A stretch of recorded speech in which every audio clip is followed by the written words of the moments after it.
Can I let the city attorney call the roll, please? Sorry. Commissioner Waldridge, Present. Commissioner Tippett, Here. Commissioner Wisman, Here. Commissioner Sauer, I'm right here. Mayor May. Here we have a quorum present. I was going to say, talking with staff earlier, there were some questions about being prepared to talk about, let's see, items 11 and 17, because they, part of both of those deal with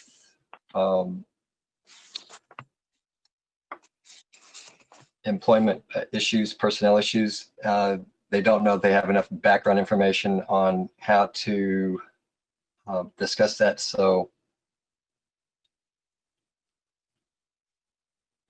both of those would require ordinance changes to create new positions. I know this was just primarily, it says we're both for discussion.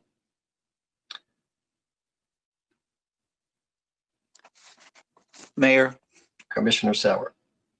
Mayor, I think on item 11, that we can discuss that and learn about the preservation officer as well as the Heritage Commission.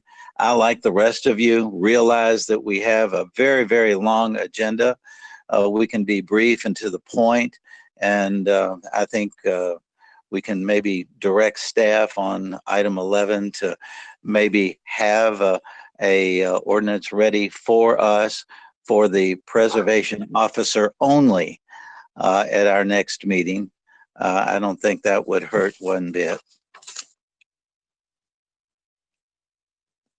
Okay. I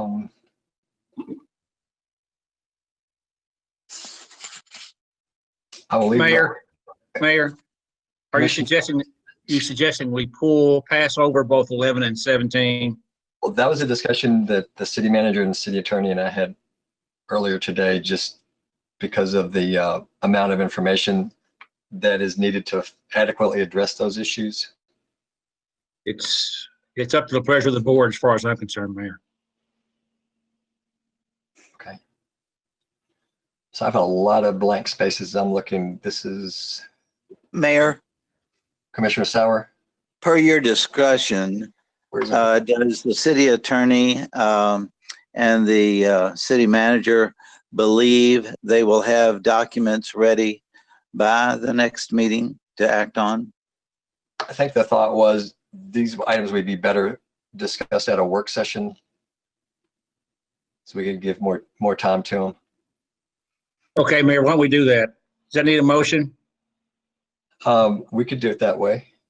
I move that we defer items 11 and 17 to the next work session, Mayor. Is that appropriate? Absolutely. Is there a second? Okay, I'll second it for discussion purposes. Okay.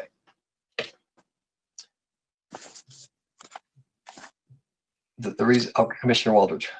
Oh, there we go. Mine was just for discussion as to a lot of other things that we've had in the past few months that we have not had proper information on. I understand that you spoke with the attorney and you may have spoke with staff as well, but as we know, in the past few months, there has been several meetings where we have had things on the agenda where we do not receive any information, or that would be presented that maybe Commissioner Wisman or Commissioner Sauer may want on here that we do not have information in hand to discuss. It's called a discussion for that reason. I've brought this up once before. I'm bringing it up again. I think it's something that we need to move forward on. It's something we need to continue to have discussion on. And I believe, Mayor, if I'm not mistaken, like I've said, in the past couple of months, there's been several items you've put on here that never has paperwork to follow. Sometimes it's the day of when we receive paperwork.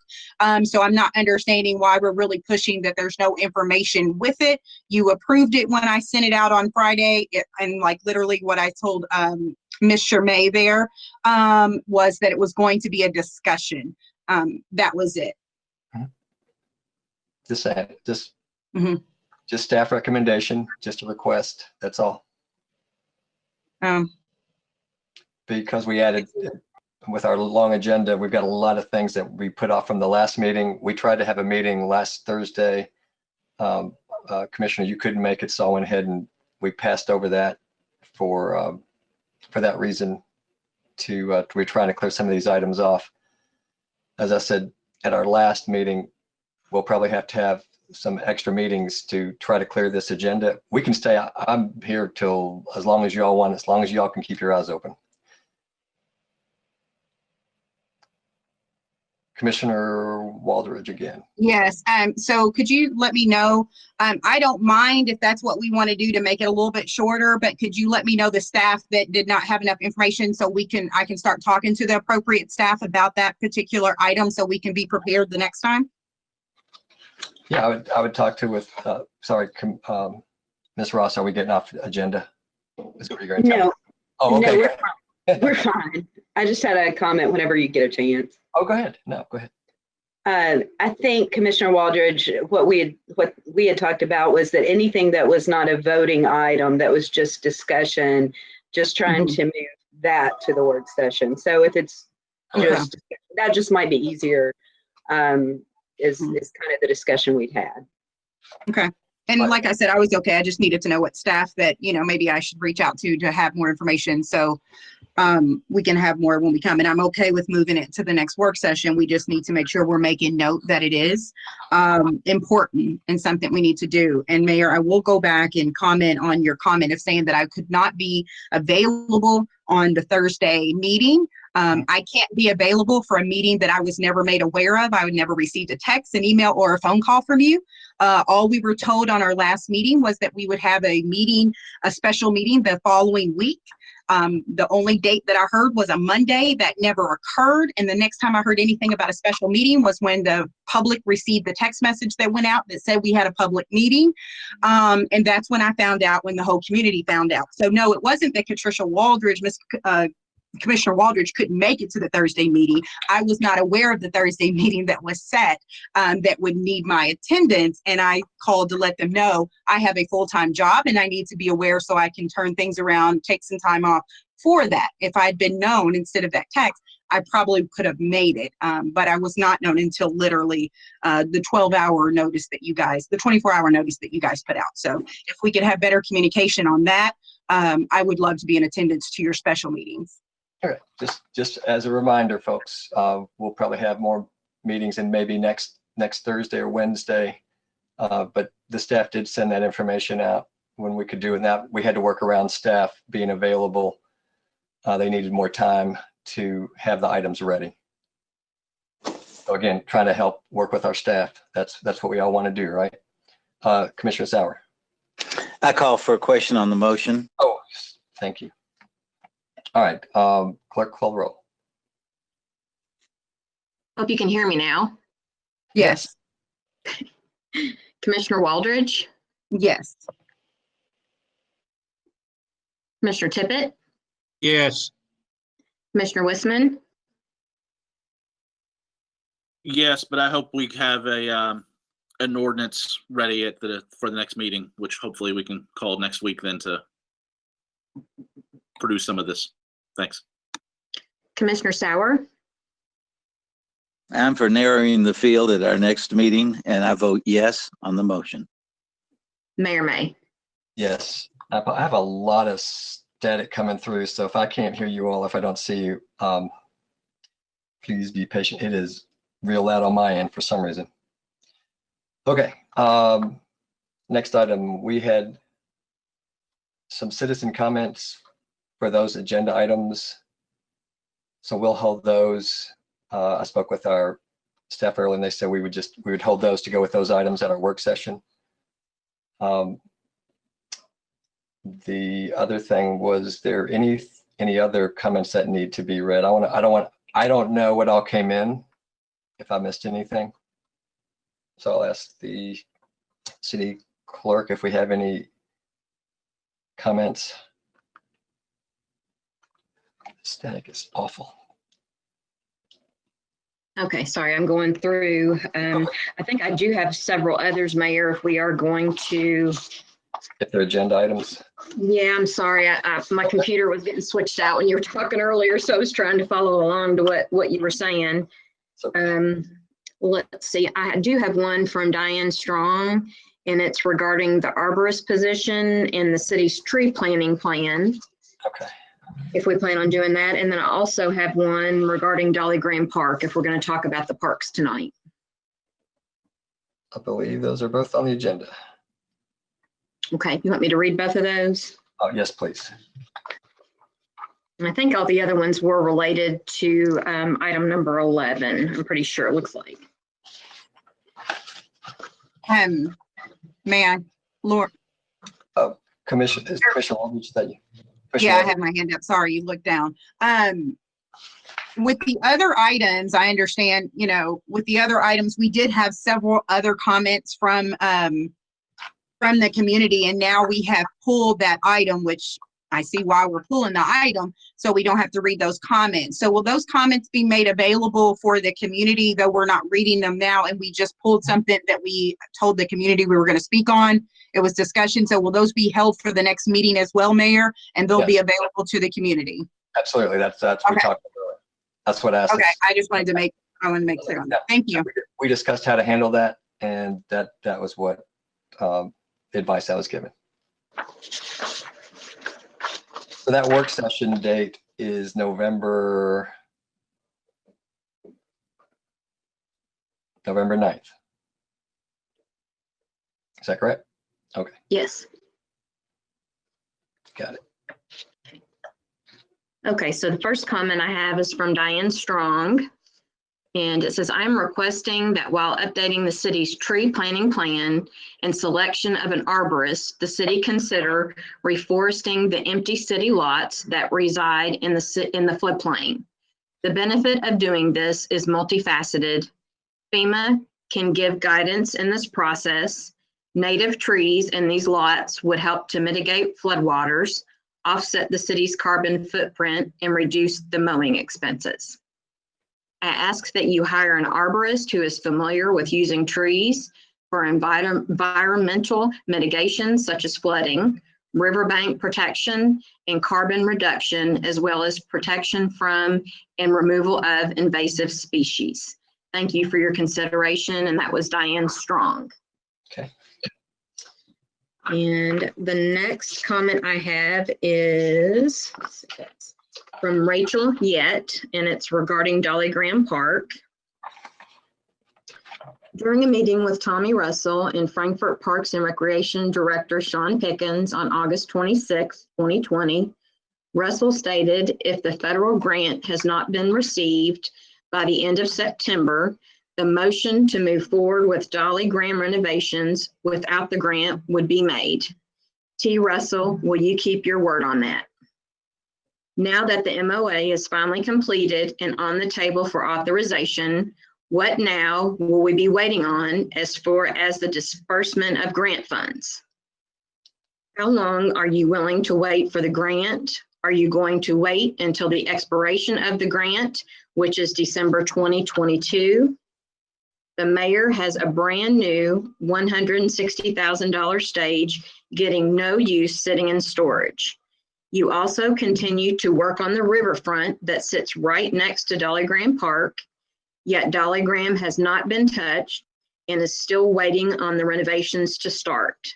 When was the last time city funds were used to upgrade Dolly Graham?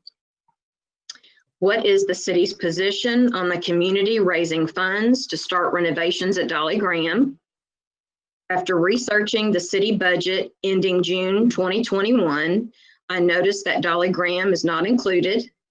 This budget includes allocated monies for personnel services, maintenance and repairs, light and power, etc.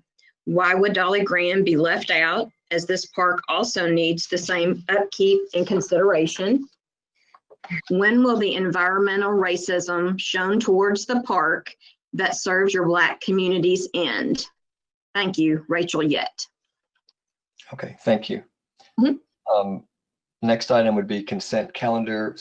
Calling the city manager to read the consent calendar items, please. Item 1 says minutes, September 14th, 2020 special work session, September 16, 2020 special meeting, September 28, 2020 special regular meeting. Item 2 says fire engine bid acceptance. Purpose of this memo is to recommend the Board of Commissioners accept a bid by Ferrara Fire Apparatus, Inc.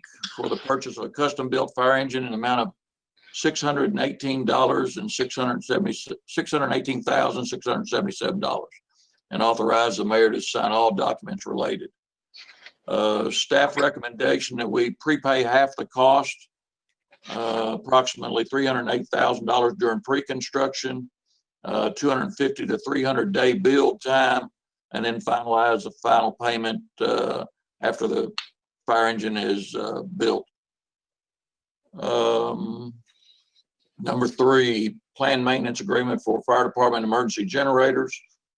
Purpose of memo is to request authorization of a planned maintenance agreement with Cummins Sales and Service for an annual inspection and maintenance program for emergency backup generators at 3 fire stations for a term of 3 years, and to authorize the mayor to sign all related documents. Total budget impact will be $4,751.88 for 3 years. Number 4, purchase of a dump truck, streets division. Purpose of this agenda item is to seek commission approval to purchase 1 new 2021 Ford F-550 ton dump truck from Paul Miller Ford, and snow plow and other fittings from J. Ettinger and Son for street division, and authorize the mayor to sign any related documents.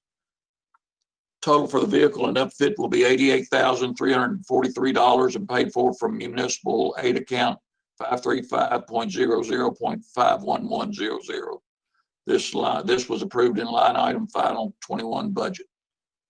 5, transit deviation fare decrease. Fare policy review, Public Works Transit. Frankfort Transit requests to decrease the deviation fare from $1 to 50 cents one way in order to be compliant with FTA standards, and authorize the mayor to sign all related documents. Many members of the community are currently under financial hardship due to COVID-19 and related job loss. Decreasing the deviation rate would only help facilitate public transportation for more citizens.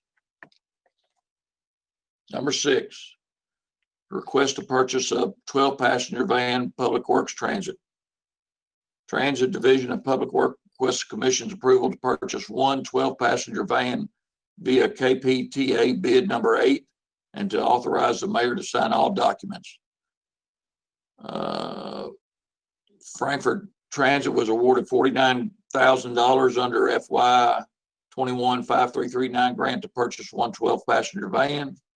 The purchase price for the vehicle will be 100% reimbursed through 5339 grant funds.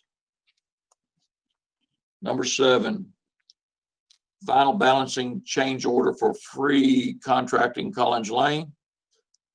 Purpose of the agreement is agenda item is to seek commission approval of the final balancing change order for Collins Lane Storm Sewer Project, and for the mayor to sign all related documents. Total savings is $40,112 for the total contract. This project was fully funded by Kentucky Infrastructure Authority loan, with the remainder covering some of the engineering costs. Number 8, purchase of Ford F-250 crew cab truck, streets division. Purpose of this agenda item is to seek commission approval to purchase 1 new 2021 F-250 crew cab truck from Paul Miller Ford, and authorize the mayor to sign any documents. Total for the vehicle will be paid from municipal aid account 535.00.51100. Number 9, request to purchase in-vehicle camera system, Transit Division. Transit Division of Public Works requests commission approval to purchase in-vehicle cameras from Angel Tracks for the amount of $41,685.39.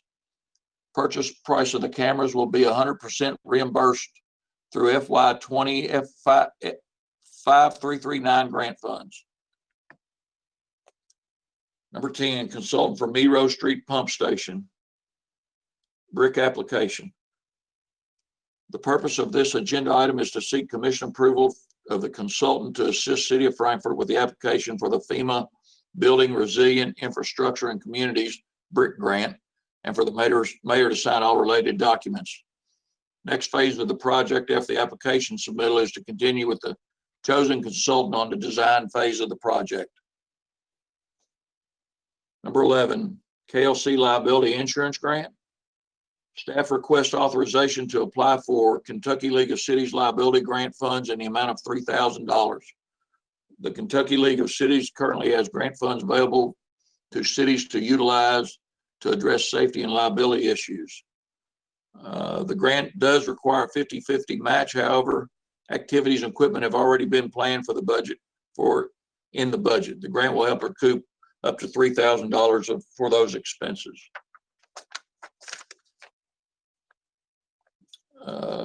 Would be 12 is the next one that you all have. 12, African American Civil Rights Grant Consultant Recommendation Grants. Staff request authorization to award a contract to Joanna Hay Productions as consultant to aid staff in completing the city's African American Civil Rights Grant Project, the March on Frankfort, and Oral History. An RFP was released in September 2020, resulting in one match, which can be covered with in-kind services from the Louis B. Nunn Center for Oral History, the plant board, and city staff time. A $25,000 in-kind match will be met with city staff time, plant board studio time, and oral history transcription from the University of Kentucky. 13, personnel action. Appointment of Jordan Morgan, fire, 10/27 of 20, firefighter 1.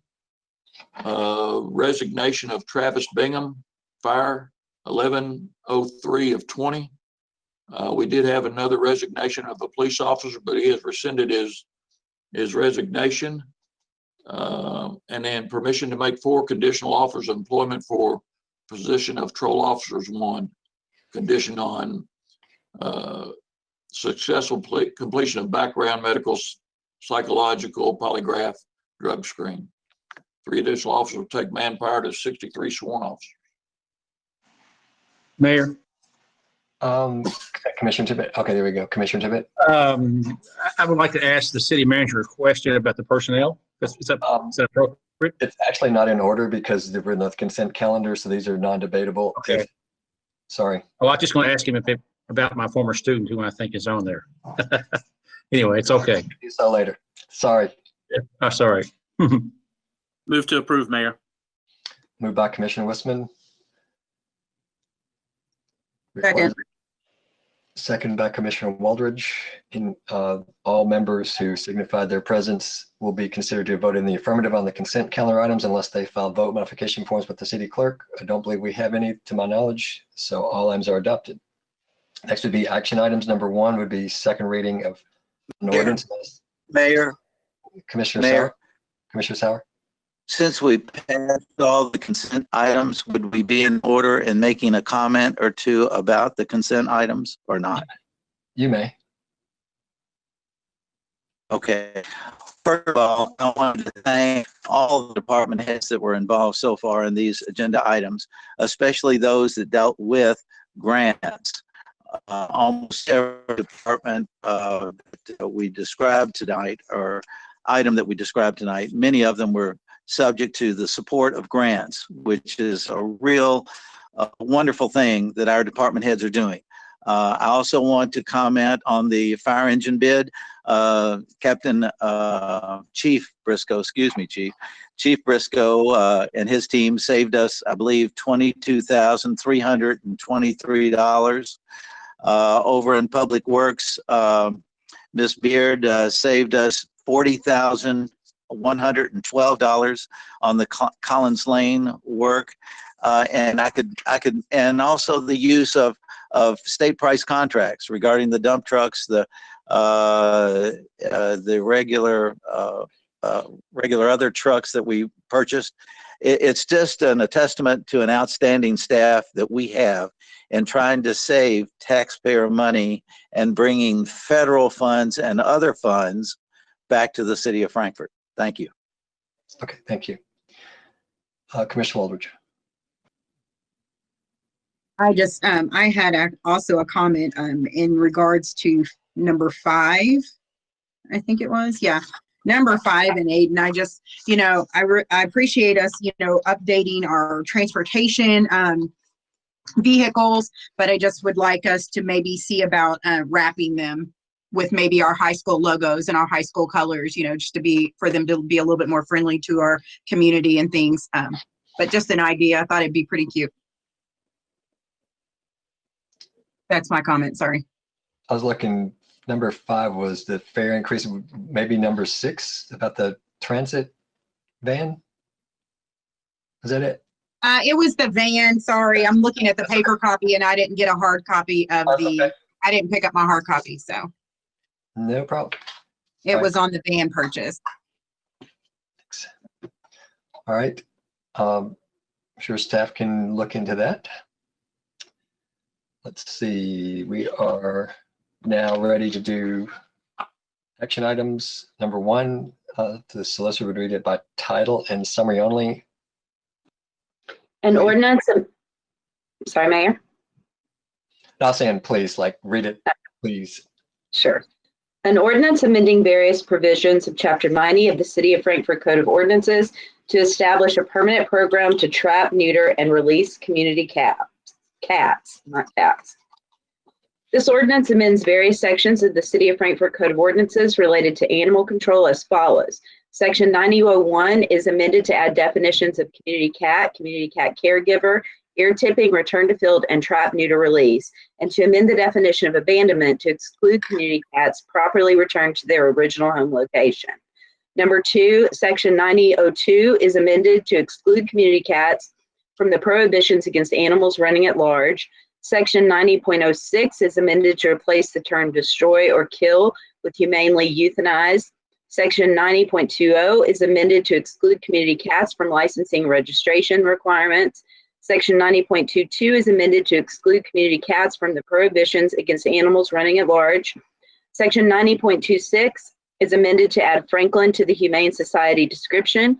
90.23 is amended to clarify a function of the animal control officer to exclude community cats from the stray hold period required by state law and to replace the pilot program with a permanent program for TNR of community cats to their original home locations. 90.24 is amended to allow the Humane Society to offer individuals reclaiming animals the ability to pay a $50 copay for sterilization rather than the pickup fee of $80.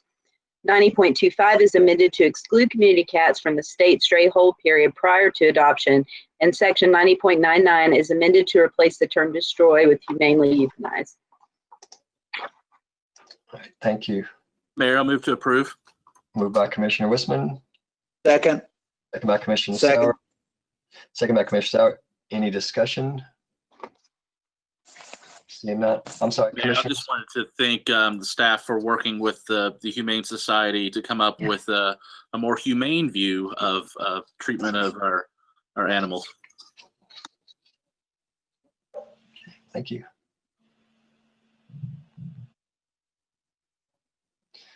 All right, any others?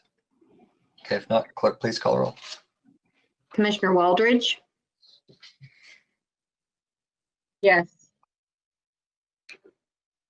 Commissioner Tippett, Yes. Commissioner Wissman, Yes. Commissioner Sauer, Yes. Mayor May. Yes. Yes. Item is adopted. Next, item number 2 would be first reading of an ordinance. Would ask that the solicitor read it by title and summary only, please. An ordinance to amend ordinance number 26, 2016 series, City of Frankfort's Code of Ordinances, Chapter 150, by amending the permit and inspection fees contained in subsections 150.1 building codes and 150.3 electrical codes. This ordinance amends the city's building and electrical code fees, Chapter 150, Sections 150.1 and 150.3, in order to provide the owners beginning construction prior to obtaining the required permit may, at the discretion of the Director of the Department of Planning and Building Codes or his designee, be given one warning with a regular fee being assessed rather than charging the additional fee of not less than $500, where it is the first time that the applicant has begun work without obtaining the required permit. This amendment will be consistent with the policy of the Kentucky Department of Housing, Building, and Construction, which waives the additional fee of not less than $500 the first time an owner begins construction without first obtaining the required permit. Okay, we've heard the first reading. Are there any questions on this? All right, if not, next item, number 3, would ask it to be read by title and summary only, please. Mayor, I believe this is the one where we have 3 options for you all to consider. So we will read the one that you all choose. This is the one regarding the COLA and other budget amendments. Or you could read all 3 of them and they could all have their first reading. We can do that, absolutely. Is that how you want me to proceed? If you don't mind, that the way the commission can think about it. Okay. An ordinance amending ordinance number 12, 2020 series, appropriating the revenue to be received by the city of Frankfort for the fiscal year 2020-2021. This ordinance amends ordinance number 12, 2020 series, appropriating the revenue to be received by the city for the fiscal year 2020-2021 by adding the following expenditures. 1, general fund, $45,000.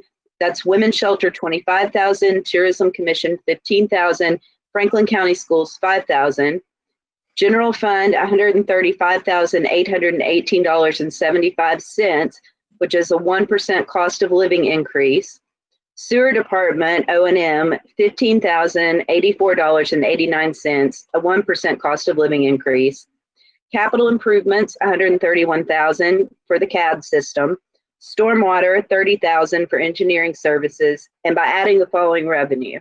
General Fund, $178,935 in public transit.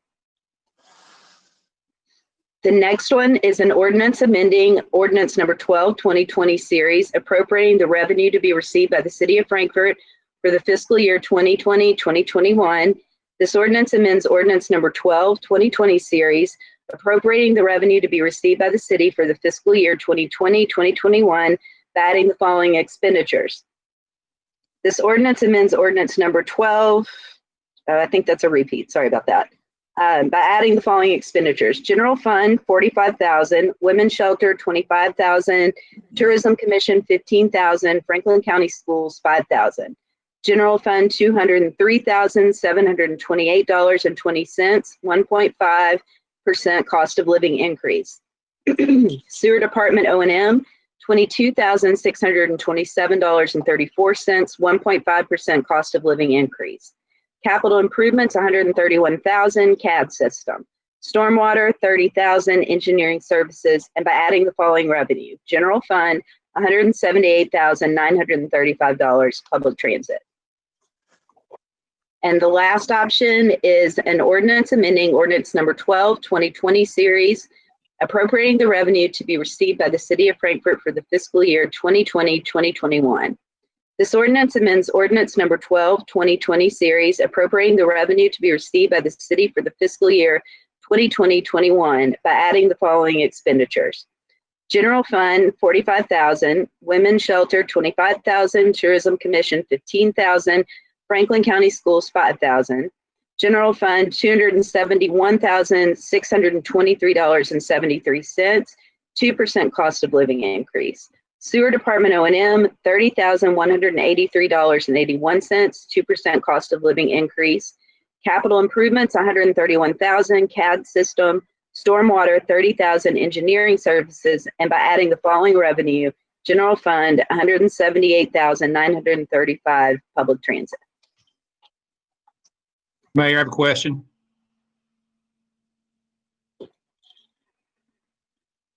Commissioner Tippett.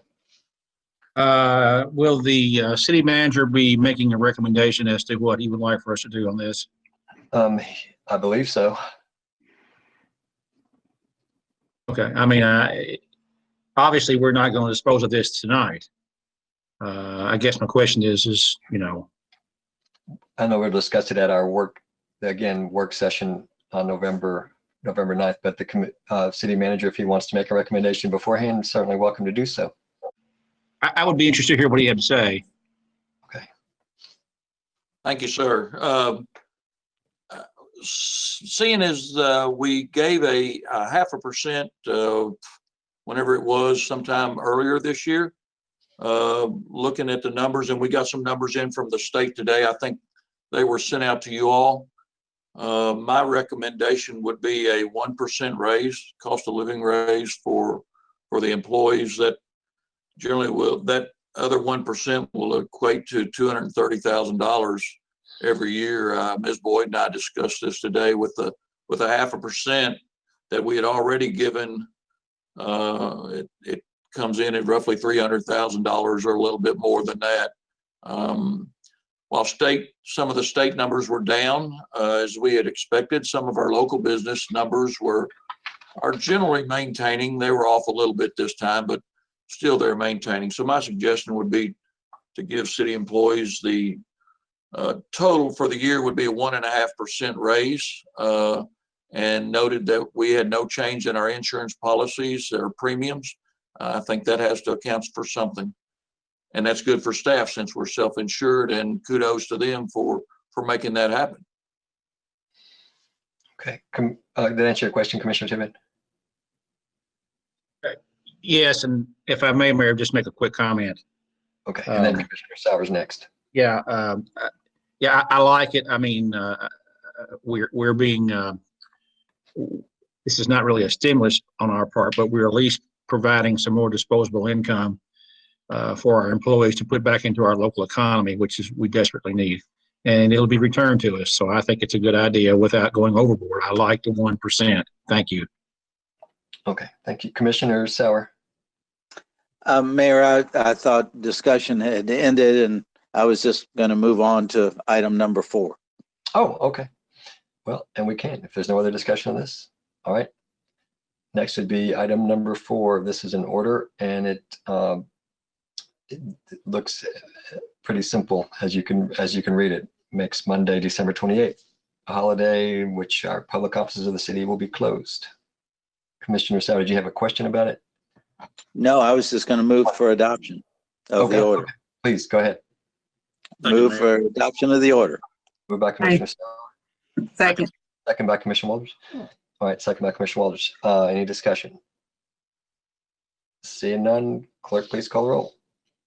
Commissioner Waldridge, I will say yes, as we started this last year, and I appreciate the fellow commissioners and mayor agreeing with me that we could add one more day. So I appreciate that we can continue doing this for our staff to allow them that time off to be with their family and more time for traveling. So I appreciate that we're continuing to do this. Thank you.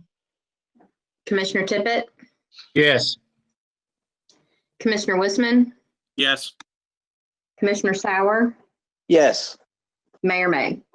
Yes, items adopted. Next would be a text amendment to amend Article 4.412 in the special capital districts. And this is in the planning department. And this is for consideration of a text amendment to amend the listed conditional uses within the special capital district to include churches. If there's any questions, we have our Director of Planning with us.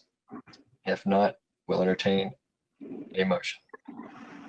Move Mayor. that we adopt the order. I'm sorry. That's okay. I heard two people. I didn't mean to interrupt the city attorney. Sorry, Go ahead, City Attorney, then, if this. Mayor, can you hear me? Yes. Okay, this one actually, we need to wait until our next meeting. We have an ordinance completion. We need to actually complete the ordinance. So if it's okay to pass over this, staff would ask that we do so. All right. Does anyone object to that? All right. No objections, then we will have that at the next. No, you want to do it at the work session or the next meeting? Eric, do you care? Mr. Cockley? I don't know that it's that time sensitive, whatever works for the pleasure of the commission. Okay. All right, we'll just defer. If it's okay with the commission, we'll defer to staff when they say they're ready to bring it to us. Is that all right? Okay. Thank you. All right, next item would be declaration of 2 handguns as surplus, and it includes an order to, this is what we do for officers when they retire. We allow the officer to purchase the 2 weapons that they carried while they were an officer. And this Is to approve. moved by Commissioner Waldridge, Second, Mayor. second by Commissioner Wissman. Any discussion? Seeing none, clerk, please call roll. Commissioner Waldridge, Yes. Commissioner Tippett, Yes. Commissioner Wissman, Yes. Commissioner Sauer, Yes. Mayor May. Yes, that item is adopted, and next would be the agreement between the City of Frankfort and Franklin County Schools regarding internet access funding. Our city attorney will answer questions if needed. If not, we will entertain a motion. Move to approve, Mayor. Moved by Second, Commissioner Mayor. Tippett. Second by Second. Commissioner Wissman. All right. Any discussion? Not, sorry, is that Commissioner Sauer? Oh, no. Okay. No discussion. I'm sorry, Commissioner Wissman, you do. Mayor, I just would like to ask Ms. Ross just to verify that we're within legal compliance. I know you were reviewing that for us. That question had come up previously about providing funding to the school districts. Just thought, good review. Sure. So what I did with this was I created an agreement rather than just a straight donation from the general fund or something similar. I created an agreement that looks a lot like, at least in pertinent part, the one we have with the Frankfort Independent Schools that we believe will pass legal muster. So that is why there's actually an agreement before you rather than just a motion and vote. Thank you, Ms. Ross. Any other questions? All right, if not, clerk, please call roll. Commissioner Waldridge, Yes. Commissioner Tippett, Yes.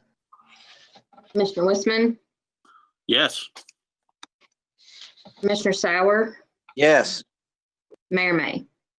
Yes, item is adopted. Next would be item number 8, and in this acceptance of the 2019 Land and Water Conservation Funds in lay and resolution. This is for improvements to Dolly Graham Park in South Frankfort. And as we know, due to COVID restrictions, that grant got put on hold by the federal government for a lot of reasons we won't repeat unless commissioners have questions. So if there's no questions, this is in the city budget. $250,000 is in the city budget. So it is there, and this would just be to accept. Mayor, move to approve wholeheartedly. Second. Motion by Commissioner Wissman, second by Commissioner Waldridge. Is there any discussion or questions? All right, if not, clerk, please. Sorry, Commissioner Wissman. Just was wondering if this this verifies then that we can move forward with the project. I just would like an explanation for the audience who may watch. We've had so many questions about this. My understanding, we can now start the project, and the fund is reimbursable. I'll turn it over to our city manager who's been in contact with all the parties. I think that until we get this MOA signed and back and authorized by the National Park Service, that we are on hold. Rebecca, are you on the phone call?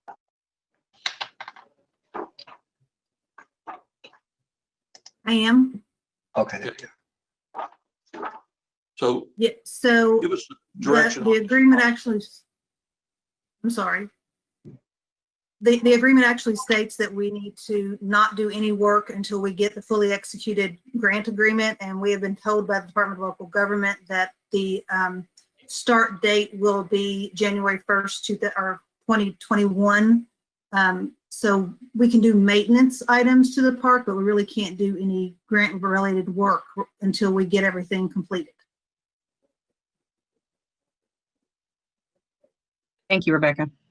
Thank you, Rebecca, and thanks for staying on top of this. I know you've been consistently back and forth with federal liaisons and local government and otherwise trying to make this move forward. But that's a great progression and a hard and fast date that we can finally tell the public, right? That January 1st we can begin this project. Thank you.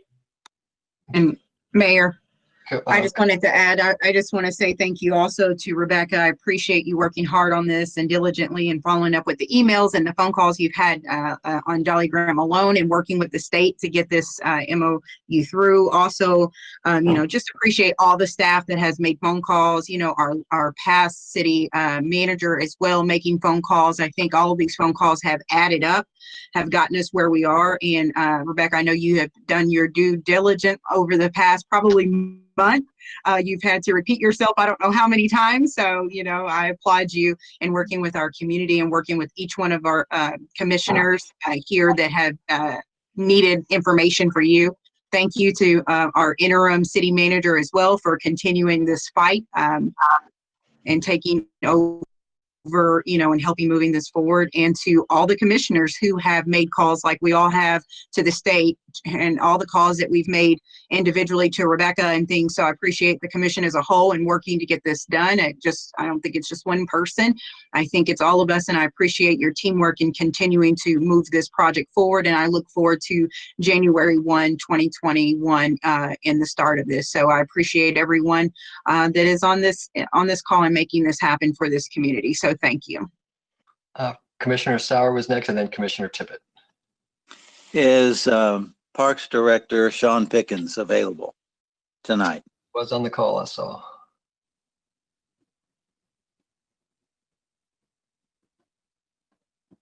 He's signing in. There I am. Sean, I would like to give you an opportunity to comment on Dolly Graham. Yes, we're as excited as everybody else to finally see some movement and to see some paper, to ink to paper, and getting some movement on this. So we're excited. We've been doing everything that we can, working with Mr. Russell and Rebecca and Blair and my maintenance staff, Christian Wilkins, and all his crew. We've been trying to spruce things up down there, clean up a ton of trees, clean up the property, do as much as we could that wouldn't interfere with the grant. So we're still working on that. We're still doing some things down there to spruce things up. And once that grant gets approved on January 1, I'll have, that's New Year's Day. We may even go out there on New Year's Day with a backhoe and start working on that. So, but we'll be ready to go as soon as everything is done. I'm still in contact with the playground manufacturer. They're aware of the update, and so they're making preparations for early January, February timetable to start installing the new playground. We'll have to have a little bit of time to get the old stuff out of there and prep the area, but we'll be ready to rock and roll once things get finalized. So, Okay, John, I just have one other question regarding that. So right now, it could be late December that we get this A-OK. Sean, I just want to be sure that you do have that playground equipment company on your speed dial, so that when we get the okay, you can tell them we're ready. In fact, you can prep them again. It would be okay with me that we will soon have this and get the damn equipment down here. Okay? I will call them first thing in the morning. Thank you. All right, thank you, Commissioner Tippett. Yeah, Mayor, just real quickly, we would be remiss if we did not acknowledge the great legwork of our former Parks and Recreation Director, Mr. Jim Parrish. The genesis of this really started in 2014. I at that time was the president of the South Frankfort Neighborhood Association, when intrinsically much of the momentum for this bubbled up. Mr. Parrish took on the task. It was really his brainchild. he brought and Mayor, you were in on that too. He brought the plans to us, I believe, in 2016, and we really wanted to start it then. So this has been a glacial process, to say the least, and it appears that we are about to cross the finish line. But it is a great thing, and I just thought we should mention Mr. Parrish's contributions to this park. Thank you. Thank you.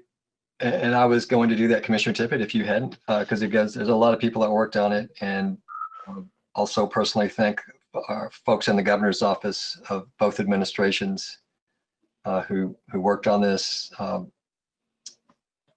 And most recently, again, our congressional staff for helping to try to do what they could on the federal side. So we thank them for that. Let's see, so we just need to, did we get a motion in a second? We did. So it was Commissioner Wisman and Commissioner Waldridge, correct? All right. And again, thanks to all of our staff for their hard work on this. We know it's been a long time. It's like other things.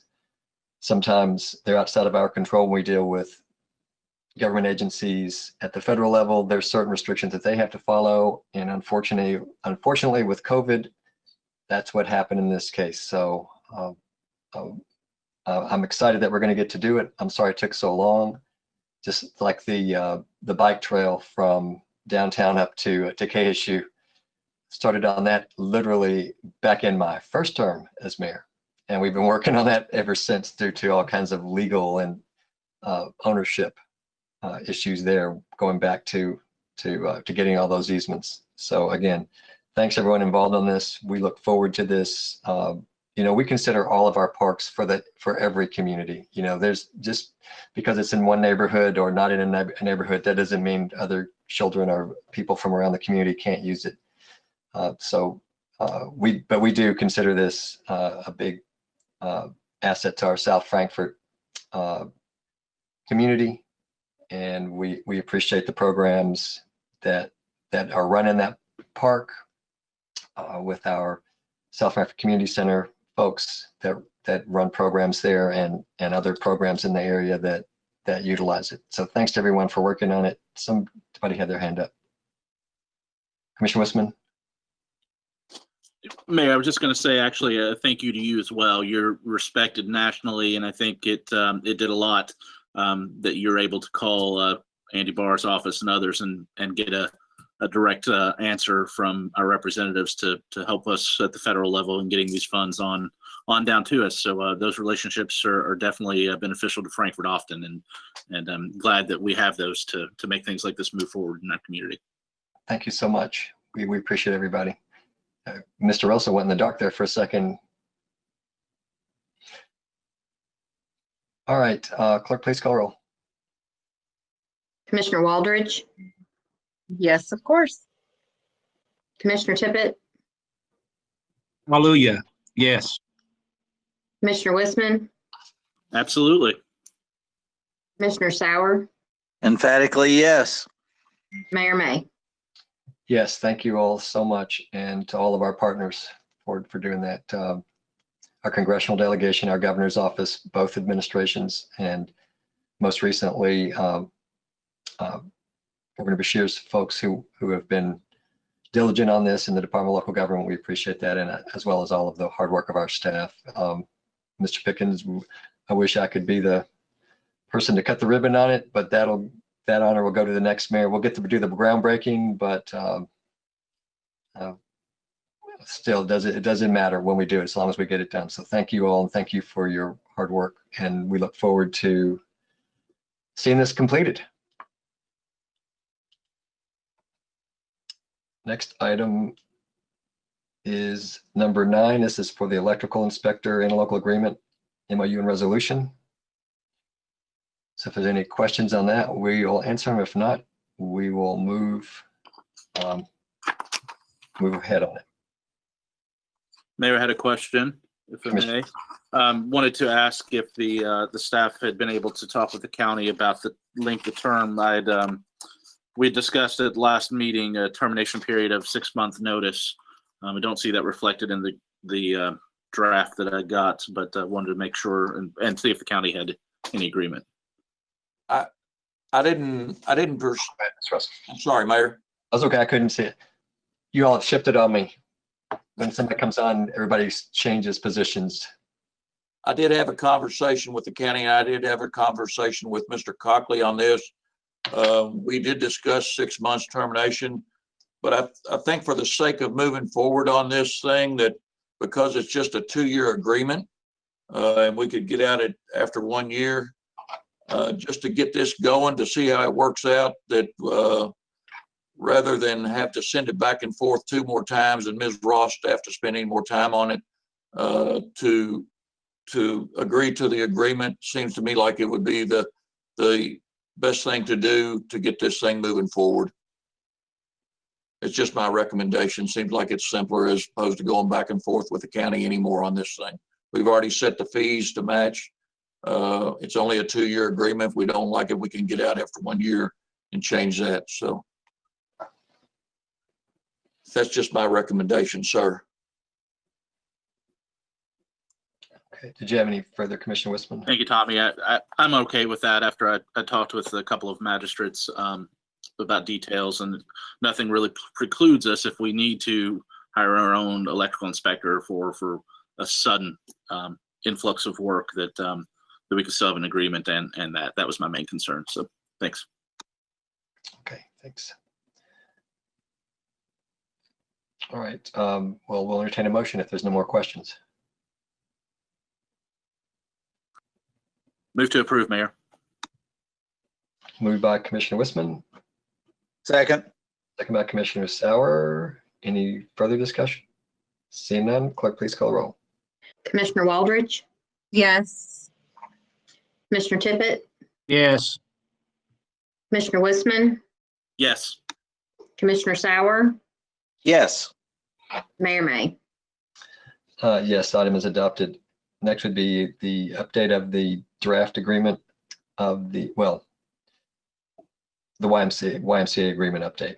We have the draft agreement. If there's any questions, we can ask staff to entertain those. If not, entertain a motion.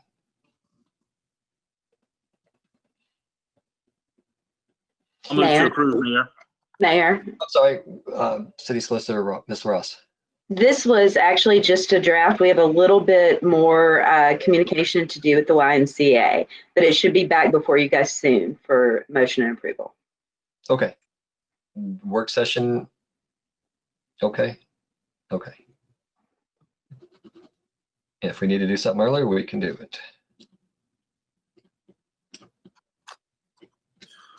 Ms. Ross, they had already reviewed initially, I thought. Was there any input? I suppose was I muted there? I'll revoke my. You were up. We could hear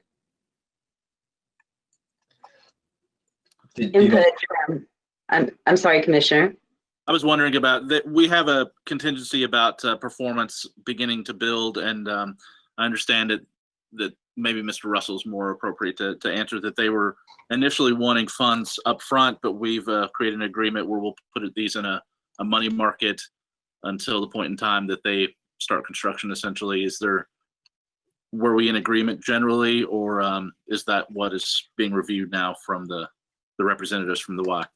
Those are the details that I put into the agreement, but we'll be speaking with a Y representative to see their thoughts on the draft, hopefully tomorrow. All right. Did anybody else have their? Thanks.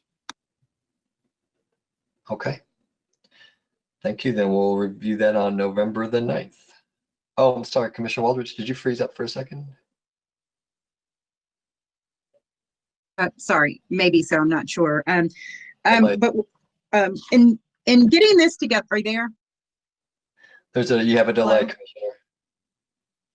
Commissioner. Sorry. I will try to get this out.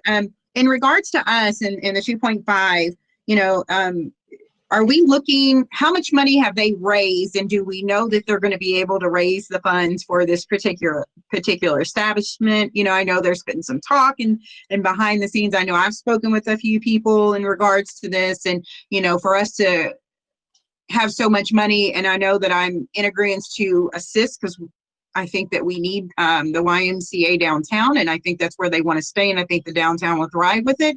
Where are they with the funds, and how long will that be, you know, that we're waiting on them to make sure they can actually make the funds? Or do they already have them ready to do this, just ready to break ground? Okay, City Manager, do you know that? I'm sorry, that's for the interim city manager. I apologize. That's okay. That's okay. We talked about the other day. Sir? I was just answering a question. So we talked, city manager and I talked about it the other day about if we should give them a lump sum in advance or hold on to it. And it makes more sense financially because of our bond rating to keep our funding in place until they're ready for it. But it is committed. And city manager, if you want to add anything. That is correct, sir. I feel like they need the letter of support as opposed to having that $2.5 million in a bank account. They pretty much indicated to me that they were starting over after COVID on their fundraising. Here, maybe 4 or 5 weeks ago, we had a conversation and they were waiting on the letter of support. As you all know right now, with interest rates so low and our bond rating being imperative to the projects, both B and C moving forward, cash is king. Capital is king right now. So we just put a few stipulations in there about fundraising timeframes and construction timeframes, just to make sure that they could meet those benchmarks. Where we could move forward this and feel very comfortable they would be able to do the project. Did that answer your question? I have a follow-up. Sorry, I know I moved again, I think. So okay, go ahead. I have a follow-up for the interim city manager. So are you saying that you're not aware if they've already raised funds for this, or did they already have funds? They already have some funds allocated for this, and they're going to start a new campaign after COVID and redoing that? What does that look like?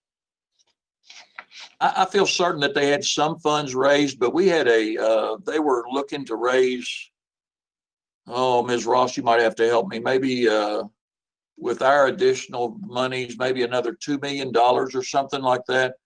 I apologize that I don't know the exact figure. And Ms. Boyd might even realize that number. I don't know, but they indicated they were behind on their fundraising. We were trying to get to the $5 million mark to be able to kick this project off.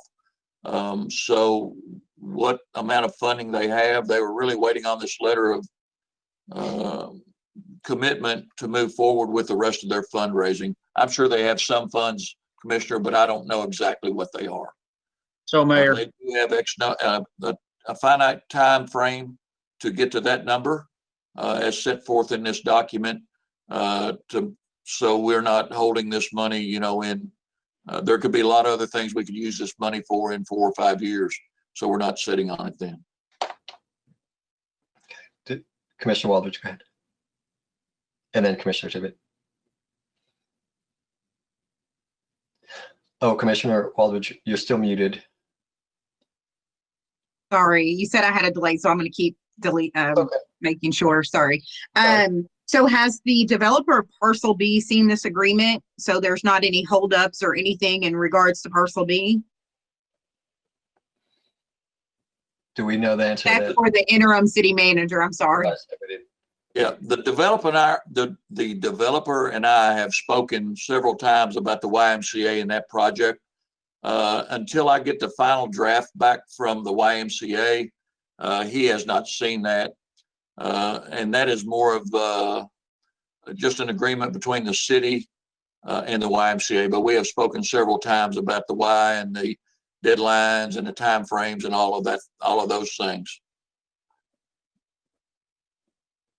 Okay, great. Commissioner Tippett.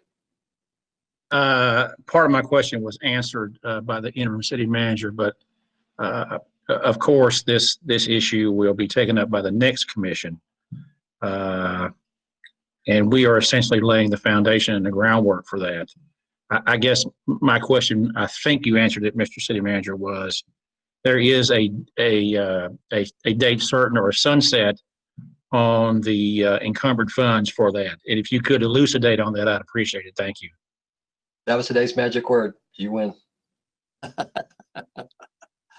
I believe we put December 31, 2024. 2025 for full construction. What was it? December 31st, 2025 for construction to be completed in full, and just July 1st, 2023 for construction to have began. So that was roughly before 2023 was their goal for time raising, Commissioner Tippett, where they needed to come up with their share for us to leave this match in play, or these monies in place. Thank you.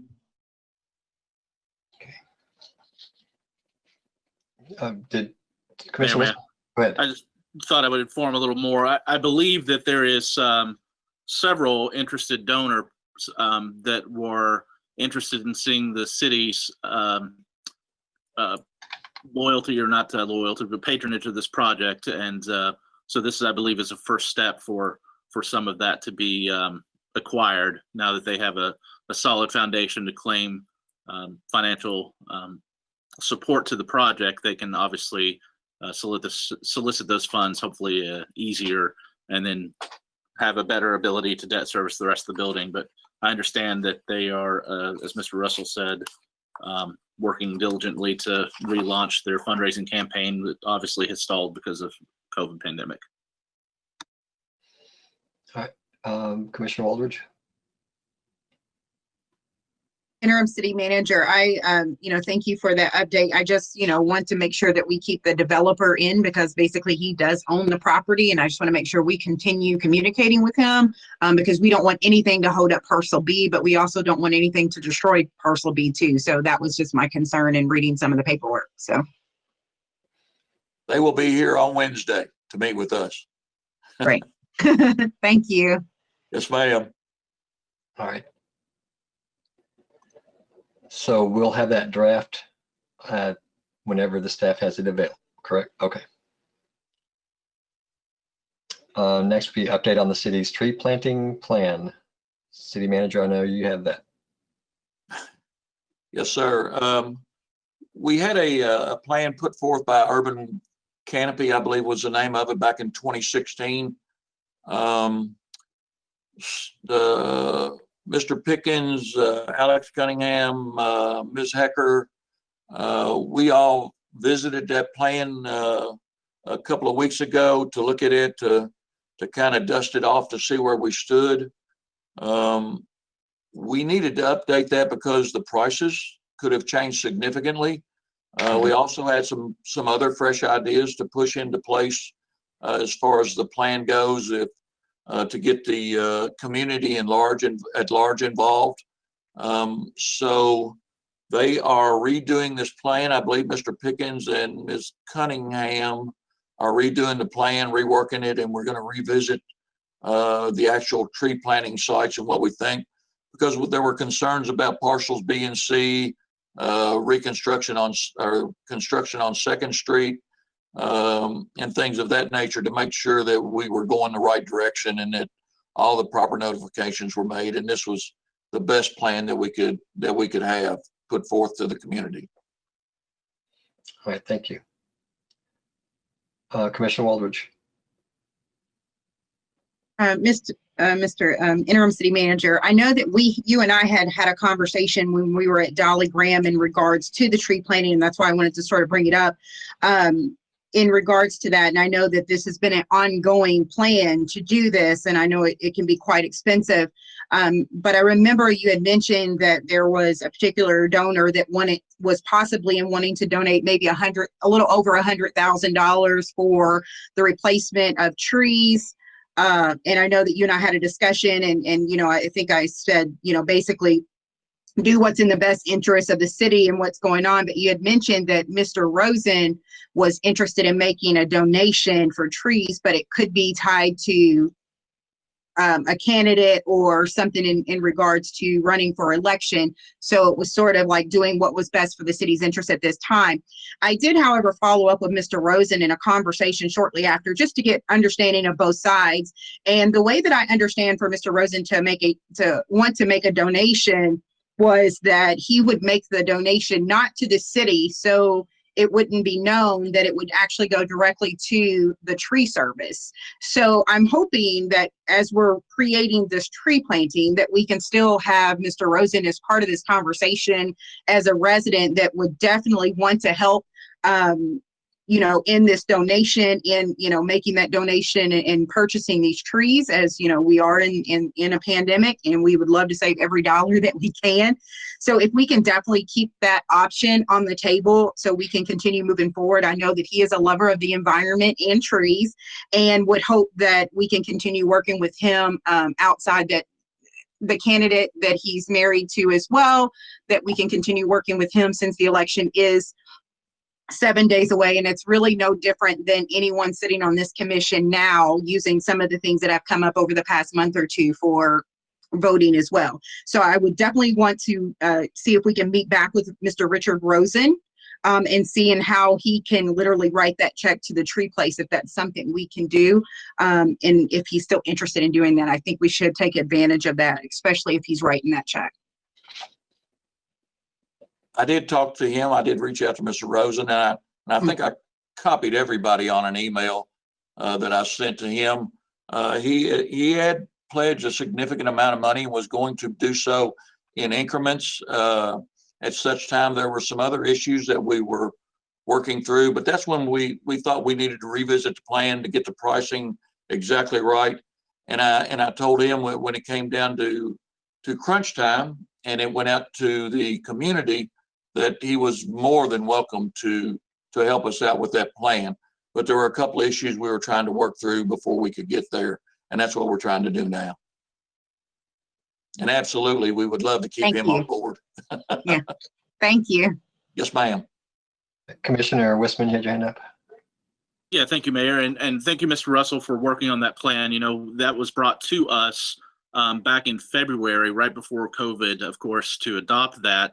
But it had not been critically reviewed. The plan was developed for our benefit, but the departments hadn't reviewed it. An example was the some placement of Osage orange trees and those hedge apples falling or potentially falling right next to streets and vehicular parking. So it needed to be fleshed out, and I'm happy that we're working that over, and I'm glad that you've taken some recommendation, Mr. Russell, to develop the plan more fully, so that not only the gentleman that Commissioner Waldridge spoke of, but the community at large can then have the ability, I think this is my understanding of what we're working on, to adopt a tree, plant something in the name of someone, plant the tree in front of their house.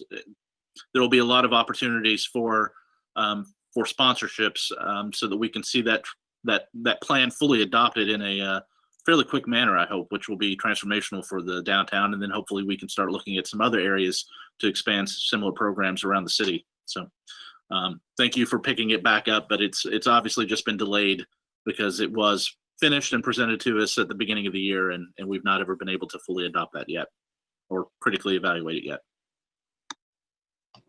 All right. Thank you very much. Any other questions before we move on? All right, if not, next would be discussion of the arborist position. Just to let you know, we did have an arborist position years ago, and the last arborist that left has, I'm thinking 3-4 years ago, maybe. Can't remember exactly. The time is kind of all gone by very fast, especially with all the things that we're working on right now.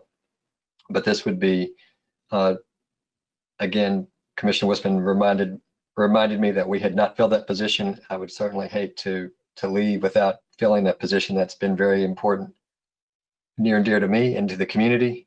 So we appreciate our staff for bringing this up. I know that Mr. Russell and Mr. Pickens have been working on this.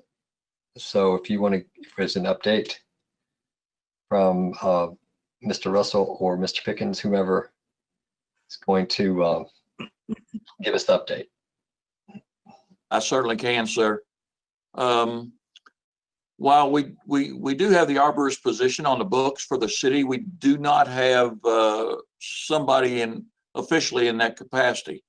That said, Parks and Rec, we have an individual there that has been doing the job for 2 years. Been working with Woodland Tree Service when we need professional assistance. My thoughts are that this individual is very passionate about trees.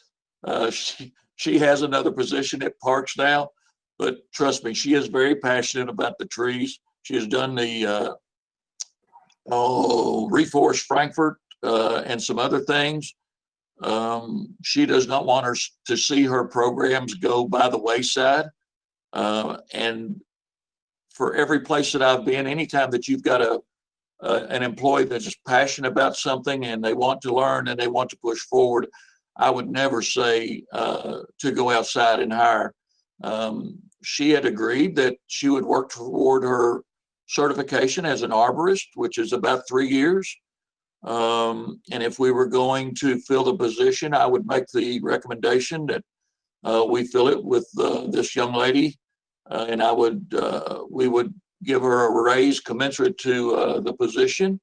I've talked to several individuals that say she is, and I know she is very driven and very passionate, and I believe that she can do the job, both jobs that she has right now, and I would definitely recommend her for this job. Okay, Commissioner Sauer and then Commissioner Waldridge. I'm in favor of the city manager's recommendation, and I would love to move on it as soon as possible. I know the person who he's talking with about. I know her as a person who can walk and chew gum at the same time. She's ambidextrous. She can do it all. And she has a very diplomatic manner about her and engages the community easily. And that's a tough thing to do sometimes for an arborist.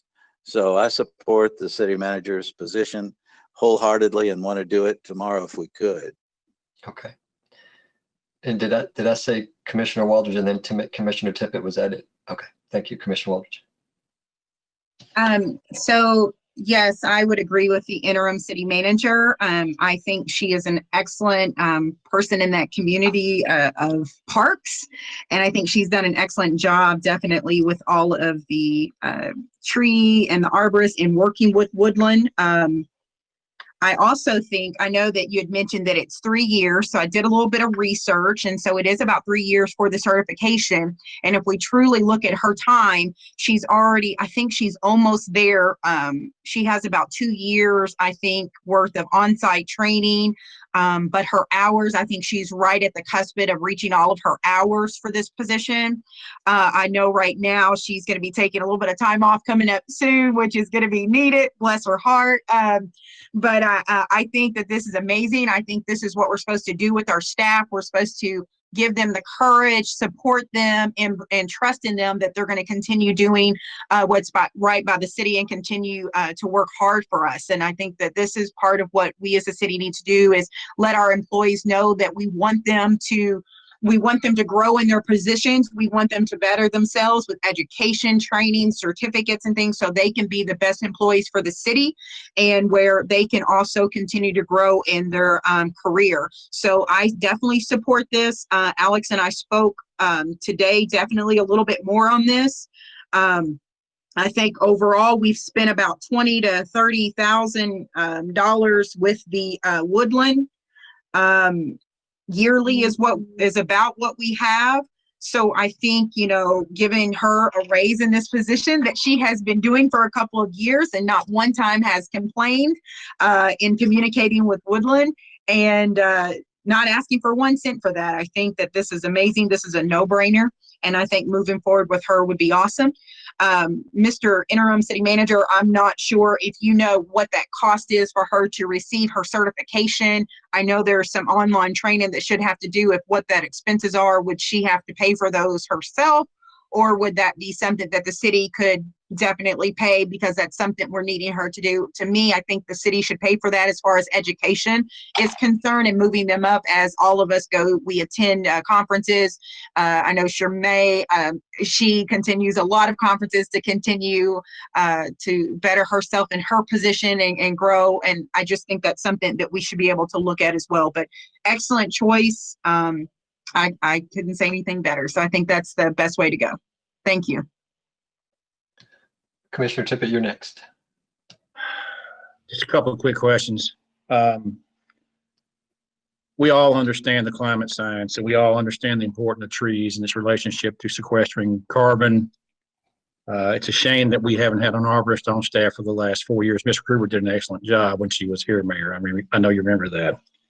But I do have a couple of questions. I mean, this person really needs to be able to evaluate the tree stock in the urban environment, okay?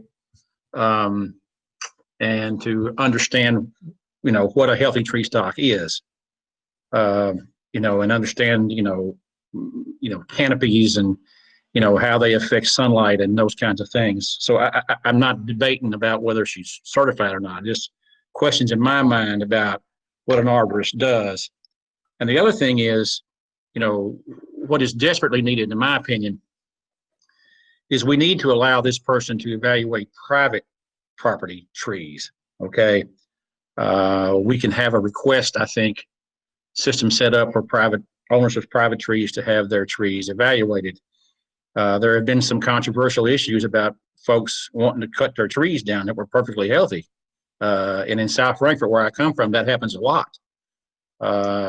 You know, so we want to make sure that, you know, we're doing right by the environment. We want to make sure that we give these older trees the proper respect that they deserve, and not just cut them down because they look old. And that happens some, okay? So, you know, I think we should consider allowing the arborist to evaluate trees on private property and, you know, sort of make sure that, you know, I am satisfied that, you know, the climate science is attended to, okay? All right. Commissioner Wisman? Yeah, Mayor, I love the idea of bringing up our people and helping them grow in positions. I am cognizant that it'll take some time yet still to get this lady to the point that she can do, as Commissioner Tippett is speaking, to be able to evaluate and treat blight and some of those other issues. So I'd like us to think about how we can still work with our contract tree service and provide, frankly, the training time. I know we provide training expenses and continuing education allotments through our employment, but my mind is going to, we have a lot of really fantastic talent held here in Frankfort, particularly in this area with some arborists that are with the state who maintain the Capitol grounds and otherwise, that maybe we enter into some type of training program, if you will, to give this person so many hours to work with some of those other folks to gain some valuable on-the-job training that is available uniquely to our community, and provide that time away from the parks office, which I know takes so much time already. I just want to make sure that we're not straining employees, and I really want that position eventually out here on the streets every day, sort of evaluating our tree stock and being proactive so that we don't lose. Mr. Russell gave me a figure that over the last 5 years, we spent $500,000 cutting trees down that probably could have had some pre-care or preventative care that would have negated a large portion of that expense. The largest tree at Dolly Graham Park that was just removed that we probably could have caught 4 or 5 years ago, the issues with that and saved that, that shade tree that was really important for that playground. These are the kind of things that I'm thinking of and why this position makes so much sense to hire and have someone dedicated to that, because we do have a fantastic tree canopy in this community that is only going to grow, and we're looking at a plan to add $125,000 worth of trees into the downtown. Within 1 square mile alone, we really need someone dedicated to just that position. So I am beginning to think we need to look at some additional help at parks to allow that person to train and develop in that position, but also help with the tasks that are already there. But I just like the idea of giving some additional opportunity to actually go out and train with some of the folks like Mr. Deppenbrock at the state. All right, thank you. And Commissioner Waldridge. I just wanted to make a comment that, you know, she works very closely with Woodlawn, who definitely has a certified arborist.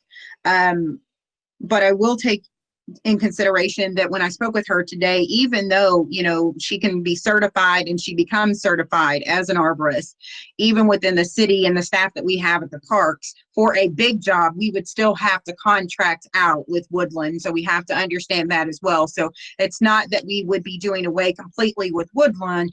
They would still be present here, definitely for big jobs that maybe our staff could not take on by themselves. So I definitely want to make sure that we are aware of that. And in regards to Commissioner Tippett's comment, you know, evaluating trees on private properties, one thing that I brought up to Blair Hecker, I've also spoken to Alex about, and I even spoke with the city solicitor briefly, is maybe in the upcoming year, we can look at maybe we have different pots of money for people to help with revitalization of the homes, of historic preservation downtown and things. Maybe this is something where we can also start some kind of city fund to put in tree removal to take down trees. It's so expensive. And maybe it's something that we could get this arborist to look into, to make a pot to where people that have trees on city property, maybe they can't pay the $7,000 to $10,000 to remove a huge tree, but it could be sick. It could be a damaging tree that in the lifetime could end up falling over, damaging cars, homes that are worth more than that. Maybe it's something that we could definitely have some kind of pot where they could apply and have a moment to apply. And then, like Commissioner Tippett said, they go out, the arborist goes out, looks at all of the trees that they've submitted for, and puts them on a scale of 1 to 10, 1 being the worst and 10 being can survive a little bit longer. And then we help people, you know, lower damaging tree that could be damaging if they fall. So I think that's something that we may be able to look at. It probably is going to fall underneath the next commission, but I think that would be somewhere where, you know, once our budget can prove that we're good after COVID, that we can make a pot to help out. So I know I've spoken with several people around City Hall about that. So I'm excited about it, and I'm hoping that we can move forward in one way, shape, or form. I believe our ordinance already allows, I mean, we do removal on street trees on the right of way. I don't know that it's actually legal to check on that if we use city funds to do work on private property, unless that tree were to be like a imminent risk or danger to someone. That would be something different. But I believe our current, I haven't looked at it in a while, but I was here when we wrote it, and remember that was one of the issues we talked about, trying to help with people who had issues on their private property, and how the arborist could help assist with placement and the different types of trees that would grow in an urban environment. Just for people's general knowledge, at East Frankfort Park, at the entrance to East Frankfort Park, there's an arboretum that the city established under the power lines, so people can look at what those mature trees look like under a power line to coexist in an urban setting. So I think everything should be in place. That's what we're talking about. The arborist would be able to determine whether a tree was at risk of falling or damaging somebody's property or to that person. That should be already in our current ordinance. but I would defer to the solicitor to provide more research on any issue that deals with expending city funds on private property.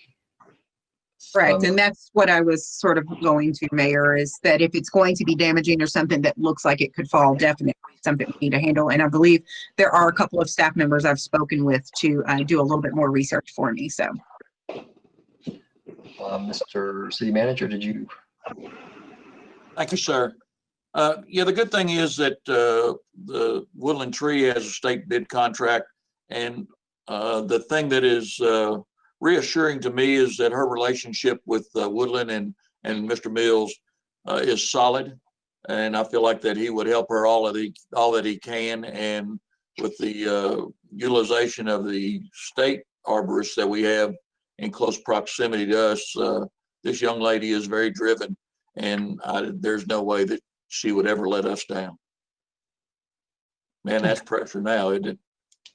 Sure.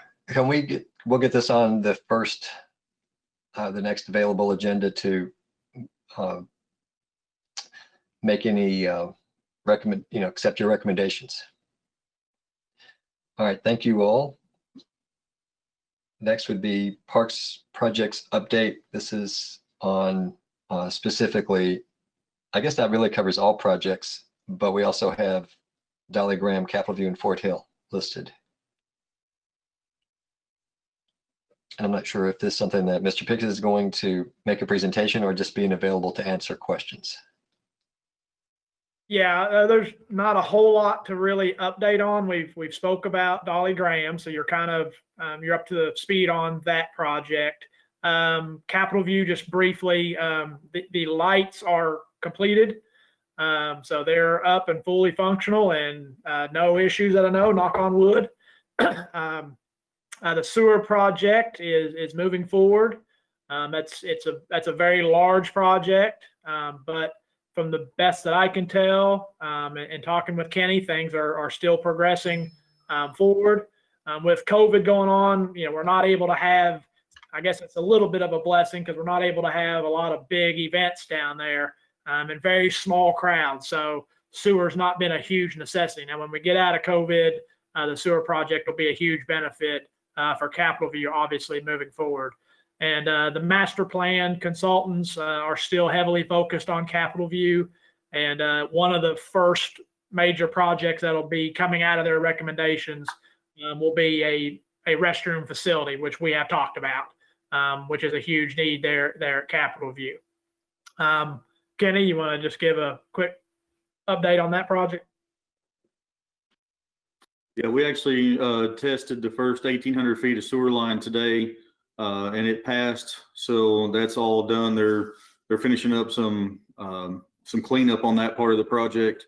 They're getting ready to cut across the main entrance over the next few days. So that'll cause a little issues with people getting in and out, but hopefully it won't take more than the rest of this week, and then that'll be secured safely. And then we're just rolling with the project. We've got one pump station already installed and in the process of putting the second one in now as well. And we have a total of 4 new ones that will be installed through this project. Great, thanks. And you've moved on me there. Commissioner Sauer was asking a question.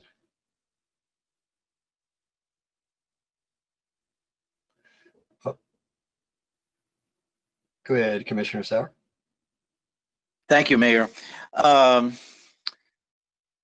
One thing that I'd like us to look at Capitol View Park, we've talked a little bit, Sean, about this before, just to include in the master plan in some form or fashion, is Hayden's Station. I really think we ought to apply to the Kentucky Historical Society for a historic marker that could be off the road there, if you know what I mean. That station, as I understand it, goes back to around 1760. Now, Eric could probably give us Eric Wisman could probably give us a more specific date. But that was the second station, I believe, after Elkhorn Creek. And they also found a lot of antiquities going back to the Civil War as well. So I'd simply like you to explore that if you could, Sean. Yep, that's in the early stages of the process. I've made a couple of inquiries into how to get that process started. So Great. Thank you. Thank you. yep, welcome. And Waldridge had a question. Can you hear me? Yes. Okay, great. Sean, is there any way, and since we're doing updates on Dolly Graham, one idea that I was having, I know you guys have your websites and things, getting them updated and stuff, but as far as Dolly Graham is concerned, is there any way before January 1 that we can have a link or a little, I guess, fireball on there that says the project for Dolly Graham, where anyone in the community can literally push on that link and know exactly what we're working on at that time, starting January 1, saying, okay, January 1, we're breaking ground, we're doing this. And then that way, maybe Blair can continue to do the updates, or maybe that's something that Alex does over there. But just to continue putting updates on where we are, what process we're on. So that helps the community know they can go in one spot and get the updates for Dolly Graham day by day, month by month. So there's not a lot of chit chat and confusion with different emails or different conversations happening on the side. One-stop shop for Dolly Graham. Where are we at? What are we doing? What are we doing next week? What has been completed as it gets completed, and check off, sort of a check off list for them, I think would be great on our website somewhere if we could start working on that. You can do that. Yes, ma'am. Thank you so much. You're welcome. Commissioner Wisman. Thank you, Mayor. Sean, I was just wondering if you could give us an update of Dolly Graham, the other items that we were working on, the paving. I wondered if that was going to be able to happen before the end of the year of the basketball court, where we are in process with the mural and some of the other upgrades, just for the community to have those. And yeah, I believe we're going to hold off on paving the basketball court.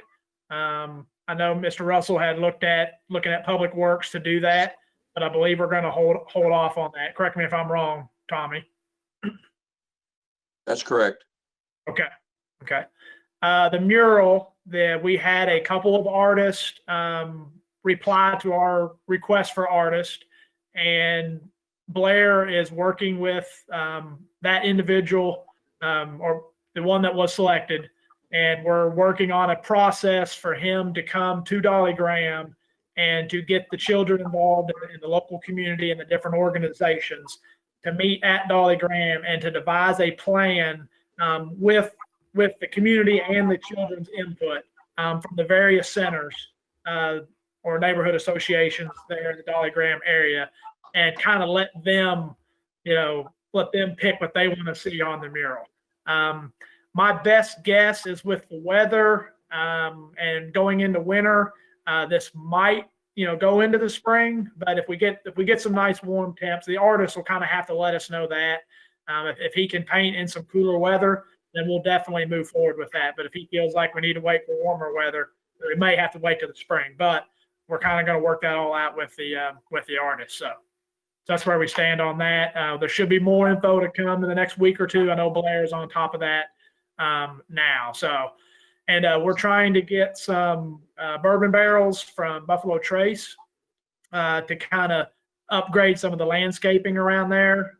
Also, Christian from our downtown shop is also working on a landscaping plan as we speak. We're putting in new timbers around the shelter, or we're going to add in fresh landscaping there as well. So, like Rebecca said earlier, there'll be some maintenance items that won't, interfere with the grant. So. Great. All right. In tandem with that one, Sean, as Commissioner Sauer had said, I know we've been discussing interpretation of all of our parks, especially the history components, and obviously Dolly Graham is a great opportunity. There's an entire neighborhood that's essentially gone that gave way to build that park. But the same with Capitol View, the Hayden Station, one of the first settlements in this area. We obviously need to continue to think about ways to interpret some of those elements in all of our park spaces. And obviously that much of our discussion for the last couple of years has revolved around parks. And obviously the need for the master plan was was real, and I'm glad we're realizing that finally. But do you have any feedback? I was really wondering about. I hadn't got to talk to you, Capitol View, the tournament that happened there, and how the lights went over and functioned, and did we get any response much about that? Yeah, got positive reviews. It was the All-A Classic was held. There wasn't nearly as many spectators as normally, and it wasn't as many teams either due to COVID. But from the small crowd that was there and from the tournament directors, they were very pleased with the lighting situation as well as the field. We lucked out and had some decent weather, had some dry weather, and got the tournament in before all the rain that we've gotten hit locally, and the field held up well. We also brought in the sizable porta potty trailer, which kind of addressed the issues that we had last year. So things went a lot smoother this year, and the lights were well taken. Yeah. Right. A great juxtaposition to last year when everyone just had an abysmal time. I'm glad that we as a commission can make some real measurable improvements, which we have been doing actively for the last 2 years here with this board to our park spaces. So thanks for your work, Sean. Yeah, thank you. All right. Any other? Oh, Commissioner Tippett. I'm sorry, Sean. Did you mention anything about Fort Hill, where we are there? Yeah, I just hadn't gotten to that yet. Okay, thank you. You're welcome. Yeah, the split rails, I expect them any day now. They've not come in. They said 4 to 6 weeks when we ordered them, and I think we ordered them about 4 to 5 weeks ago. So I expect those to come in at any time. Once we do get those in, we'll be organizing a team of individuals and maintenance staff to go up and start placing that fencing and replacing some of the old fencing that's in rough shape up there currently around the cemetery and the Sullivan House. I am meeting up there tomorrow afternoon with multiple individuals, Mr. Stotman, Dr. Mink from UK Archaeology, and several, Dr. Carruthers from UK, Russ Hatter will be there as well. So several individuals will be there, and we're going to, walk the trails and look at those areas that were potentially damaged by the construction of the trails and get their feedback, take pictures, kind of let them put their eyeballs on it, ask us questions, and continue on with the plan moving forward to protect those areas. So. All right. Thank you all very much. Anybody else? Thank you, Sean. You're welcome. Thank you. I had a note that it was supposed to be the update was it's going to be at Capitol View Park. We can see the Capitol, and at Fort Hill, there's 2 forts. It's a little bit more detailed than what we thought, but that was good. Sean, I'm just, Sean doesn't understand my dry humor yet. Thank you very much for all your work. Seriously, to you and your staff for all the work that they do. Commissioner Sauer. Mayor, I think we've had championship parks managers for the last 3 that we've had, and Sean certainly is premier. Sean, just wanted to touch base with you too on signage. You're still working on signage that we talked about some time ago, and I think you're taking over that issue. Yes. Everything on schedule there? Okay. Yes. Yes. Part of the master plan process is we're going to rebrand the park system. So new logo, new marketing materials, just freshen it up, upgrade our website, odds and ends, different stuff. And so a lot of that stuff will coincide with our signage around the park. So I want them to match and be flowing throughout the park. So yes. I know you have a great relationship with Chris Shumler and the RIP group. And again, I think that would be good to get them involved if we possibly can, especially in the Edwards homestead, which is the one that's more overgrown of the 2. Yes. That's all. Thank you, sir. You're welcome. Thank you. All right. Next item would sidewalks and street repairs updates.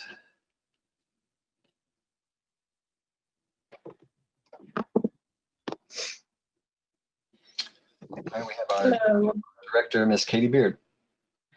Yeah, I'll give you an update on sidewalks and paving, and I'll start with sidewalks this time. We're looking at going through Silver Lake, both Silver Lake 1 and 2, and repairing some areas that our other contractor that does the concrete cutting could not repair. That's larger damage to the sidewalks that our contractor ADE can go back in and fix. So we're looking at those 2 areas. We're also getting quotes for some sidewalk extensions, some new sidewalks, getting cost estimates for the one on Georgetown Road, as Commissioner Waldridge had brought up a couple months ago probably, and also on Langford. So we'll see what the cost of those are and see how that plays out. We are having our contractor work on some sidewalks in front of 307, 309 West Main Street. That's where renovations are taking place right now on what's called the old firehouse. And the sidewalk is, it's got a pretty good slope on it, but the curb is not there. The pavement is paved up to the top of the curb. So we're going to replace the sidewalk there and give it a little bit of a curb to help with drainage, and extend that replacement on over towards Hoggy's on the corner, where the sidewalk is in poor condition there as well. So that's going to be coming up here in the next couple of weeks, depending on weather, and also coordinating with Candlelight so that the sidewalks are open for the Candlelight weekend on November 12th through the 15th.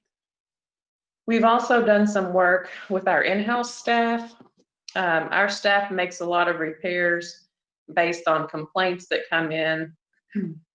We just replaced a sidewalk at 340 Warsaw Street, where they're renovating a church there. Again, giving it more of a curb for drainage so that they don't get water in their building any longer.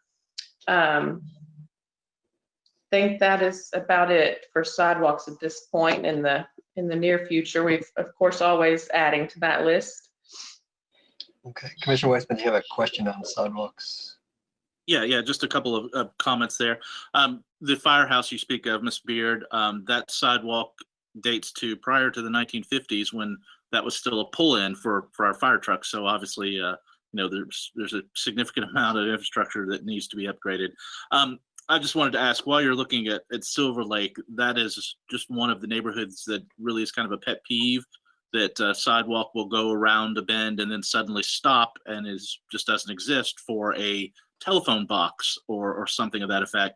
That has been a consistent complaint, and I hope we can address some of those while we're in the neighborhood. They're kind of all over that area specifically, that just make absolutely no sense, because you have to step out into the street, and people with strollers and otherwise have regularly complained about those for years. So, okay, sure. You know, let me give you some history. Part of that was when the neighborhood was developed. The neighborhood association that was started, and also with the contractor was responsible for a lot of that, and there were some issues. I won't go into it in public. We had some legal issues with them, but that's a lot of those areas that you see like that were areas that were not inside the city limits, that were annexed in to the city. So that's why you see a lot of neighborhoods without sidewalks, because those were county neighborhoods that the city annexed in at the request of the residents, of course. And Commissioner Sauer would know some of that too, because he would have been, when his father was mayor, when he was commissioner and mayor, a lot of that annexing that the city grew by. So we thank you for those. And there's just a lot of issues like that where people don't understand, like, well, why doesn't the city put sidewalks, or why didn't they put sidewalks in? Is because those areas were not incorporated into the city until after they were developed. Not making excuses, that's just a reality of what it is. I live in a neighborhood without sidewalks too, so I see people walking and taking their lives into their hands when they do that. So I hope that helps. And then Commissioner Waldridge, do you have a sidewalk question? Yes, I just wanted to bring up one concern that I've seen over on the west side of town where McDonald's is right across from the CVS. Do you know where I'm at? Right there. There's a gas station there. So I've been there several times over the past couple of months because my signs are missing. But I visit there.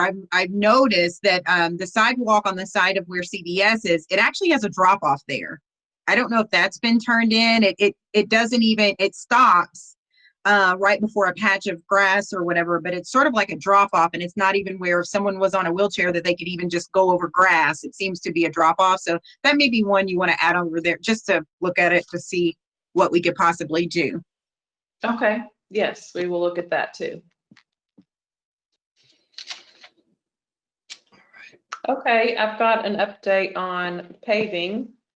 We've just this past week gotten paving on Rolling Acres and Winding Way done, and they will be moving on to Missouri and Langford.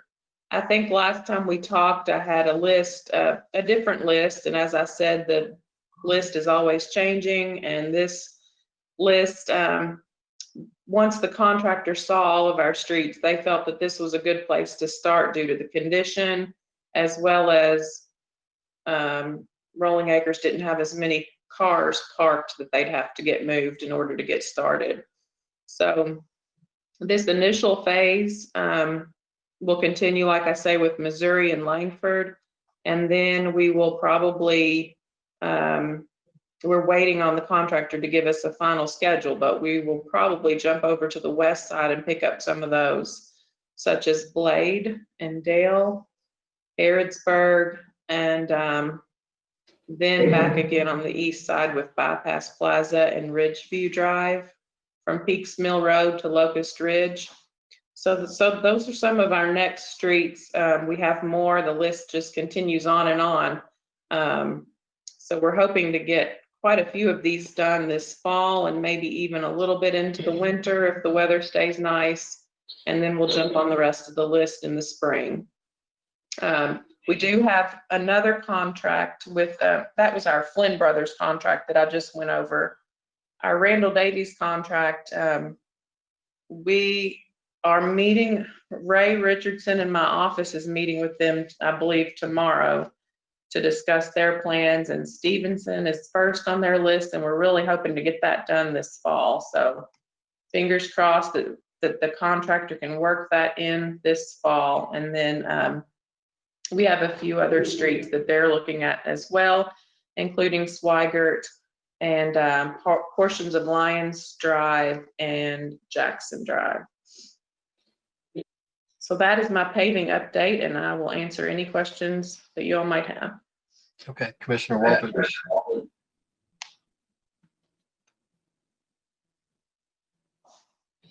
Commissioner, you're still muted. Oops, sorry. I have one question just for information. Home Street.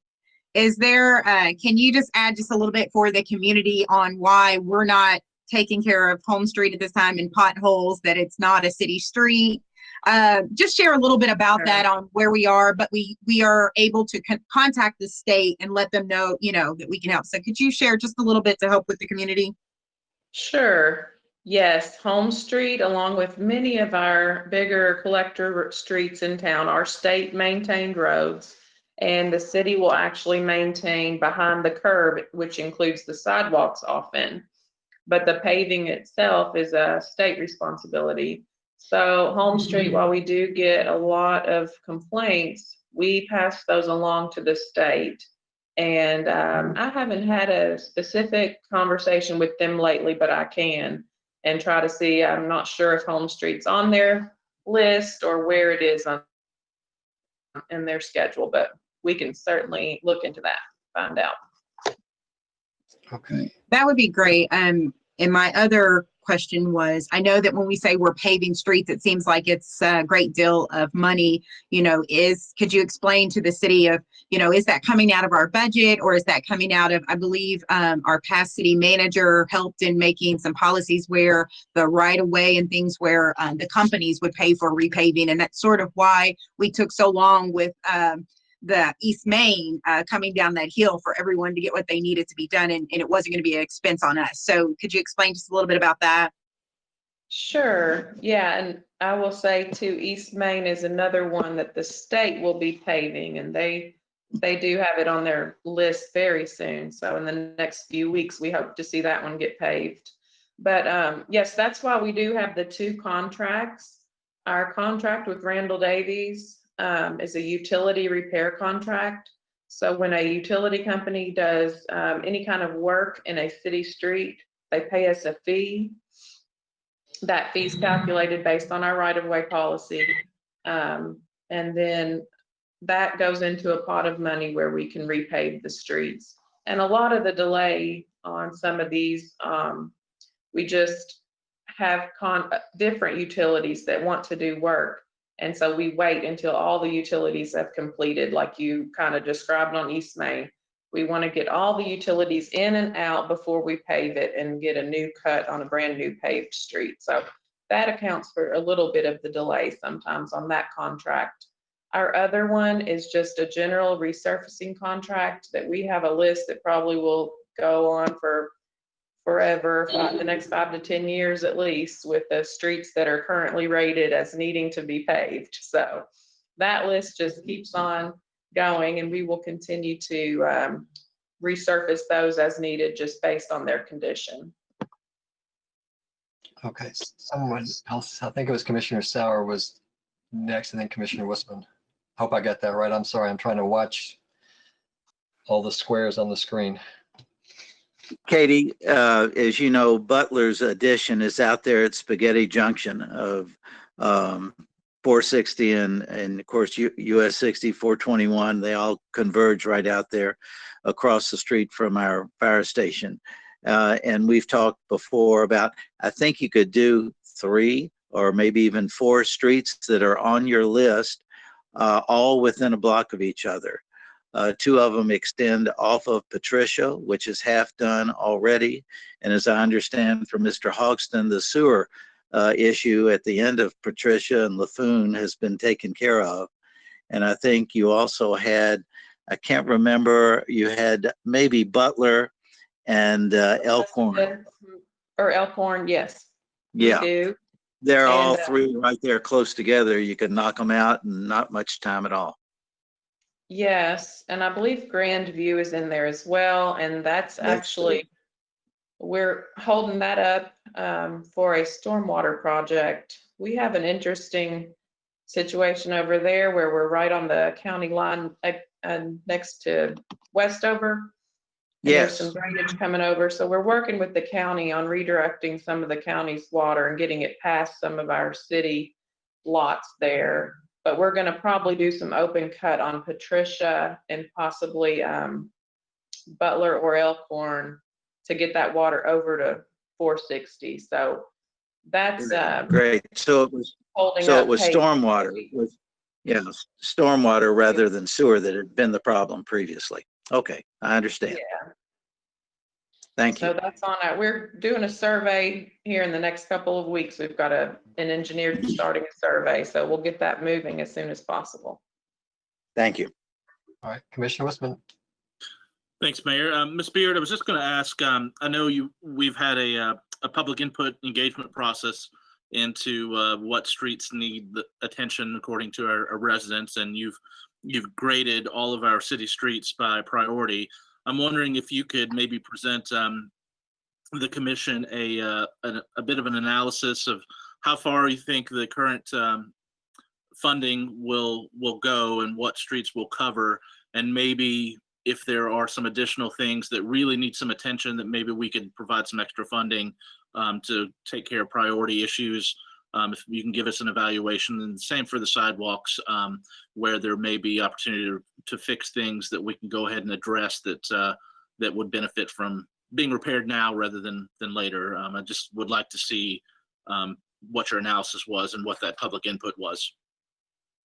Okay. Yes, we did have a few comments come back from that and updated our list accordingly. But I can definitely put together the cost on the street paving and how much we can do with our current approved funds and get that out to you in the next week or so. Great, thanks. And if there are some priority projects that need to be addressed, that maybe we can go ahead and try to take care of some of those issues. Okay, sure. I think that was it. Thank you. Would you also say this all the time? It's kind of my pet peeve is manhole covers that don't get raised up and people clunk through them. Like that's one thing that has been an ongoing complaint that I've had over the years, and utilities that don't do that. We could just go ahead and pave over them. That's what we did one time. Pretty brutal, I know, but it teaches them a lesson. Yes. You know, because it's Yeah, I'm going to continue to work on that because we have right now certain sizes that we can raise it by certain increments. So I'm looking at other options to maybe get a more level finished surface with those. all right. Thank you. It's made a world of difference on Louisville Hill paving over those 3 that are up through there right now. Ongoing battle. All right. Thank you very much, Ms. Beard, and to all the staff for doing that. Halloween and Candlelight Weekend discussion update. We didn't get to do our weekly update today due to technical difficulties. So I was going to remind everybody about Halloween activities on Trick or Treat. Obviously, we certainly don't recommend people trick-or-treating, but if they're going to do it anyway, please follow the CDC guidelines. We were going to have a link on our page today. I don't know if Mr. Rippey can get it on all of our other pages anyway. I know we were working on it, but as always, remember, just don't have any contact. If people are trick-or-treating, maintain the 6 feet distance. Again, we're not recommending that you do it or that others trick-or-treat, but if people are going to do it, try to follow those basic guidelines and always wear a mask that is approved. You know, a cloth mask is best. Face mask, not, you know, like a character mask, but a face mask to prevent spread of COVID. And again, lots of hand sanitizer, hand washing, all those things. If people are going to pick up candy off of people's porches, don't stand at the front porch at the front door and hand it out to people. Put it on a table or some other item where children can just go up and pick that up. And then as parents, please make sure that you wash your children's hands as quickly as you can. If you don't have access to that while you're out trick-or-treating, take hand sanitizer. Obviously, every time somebody touches something, you want to sanitize their hands. And before you open the candy, please wipe those packages off. There's a lot of guidelines on the CDC website that people can go to, so I won't go into a lot of the details on it, but as Commissioner Tippett is demonstrating, that's how we want all the children, not that he's going to go out and trick-or-treat. Are you sure about that, Mayor? I don't know. Back in the day, I'm just kidding. So again, those types of things, we certainly discourage it. We're not condoning that people do it, but if people are going to do it, use these precautions and go to the CDC .gov website, and we'll see that there. Commissioner Waldrich, you have a comment or question? No, I just had a sort of a comment, not really a question at this time. My comment, first and foremost, Mayor, thank you for putting my item on the agenda. So, because it was not on the agenda for this update, and our community was a little bit confused on Halloween, the dates, the times, things of that nature, and some of the protocol. And I did reach out to Bobby Rippey, actually, and I am aware that he is already in the process of making sure everything is updated on our website as well as Facebook with the CDC guidelines. So he is already on top of that. So I do know if it's not happening by the end of the night, maybe the next day, it should all be updated now with that information. And I also want to thank the interim city manager for just working and making sure that, we do have some time upping that date, the hours from 4 to 6 for the safety of our children and things of that nature. So thank you for working on that. I know I've been bugging you about Halloween and the safety for our kids and things. So thank you so much for doing that. Also, Mayor, if I may, I don't have anything else to say about Halloween. I want it to go on to candlelight, but We will, unless other commissioners had something about Halloween, sorry. we do. We're gonna go back and the update that we were supposed to do today with all the Halloween guidance with the details. We'll probably reschedule. Did we say Thursday? We decide on Thursday at 1 p.m. We'll have the update that we were going to do on Monday before Thanksgiving, before Halloween. We'll also give guidance on Thanksgiving as we get closer to that. So keep up with the weekly updates. I know the governor issued some new updates today. I didn't get to hear all of them live because I was on another call with mayors across the country on COVID related issues. But we'll have the updated latest information on Thursday at 1 o'clock if people watch our update, and we will also issue that in written form. Mr. City Manager. Thank you, sir. I just wanted to remind everybody that if the porch light is not on at a household, then they're choosing not to participate in Halloween. That said, the governor's new recommendations today were, as a county turns red, then there are going to be several restrictions or recommendations that come into play. Franklin County is not red right now. Franklin County is orange. But as the county's changed to red and that positivity rate goes up above a certain percentage, then he had another list of recommendations, and we've been following those recommendations. And it will impact holidays, Halloween, candlelight, things of that nature. So as a community as a whole, and not to get off course, Ms. Ross, I apologize. We need to do better. Sorry.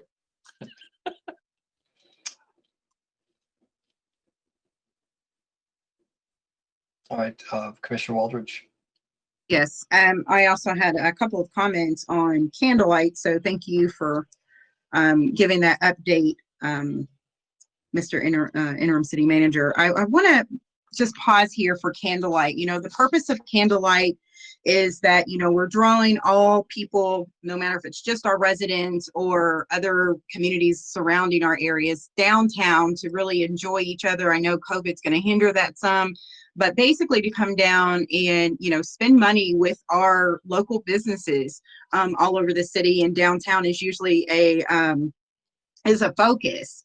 And so, you know, thinking about that, you know, how could we, you know, reach out and help our community? How can we help our local businesses during this time? As we know, you know, money is short for a lot of people across our community.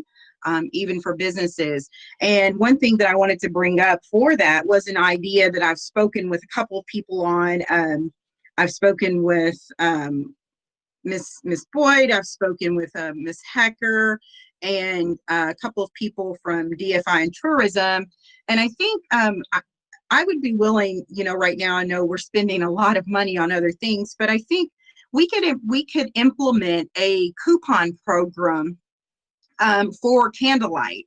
And what that would be, it would be similar to I'm not sure if you guys can see this, but it's like a coupon booklet. And within this booklet, you would get maybe increments of $5 up to $25. And so we have roughly about 10,000 households in Frankfort. So each household would receive a booklet with $5 increments for $25.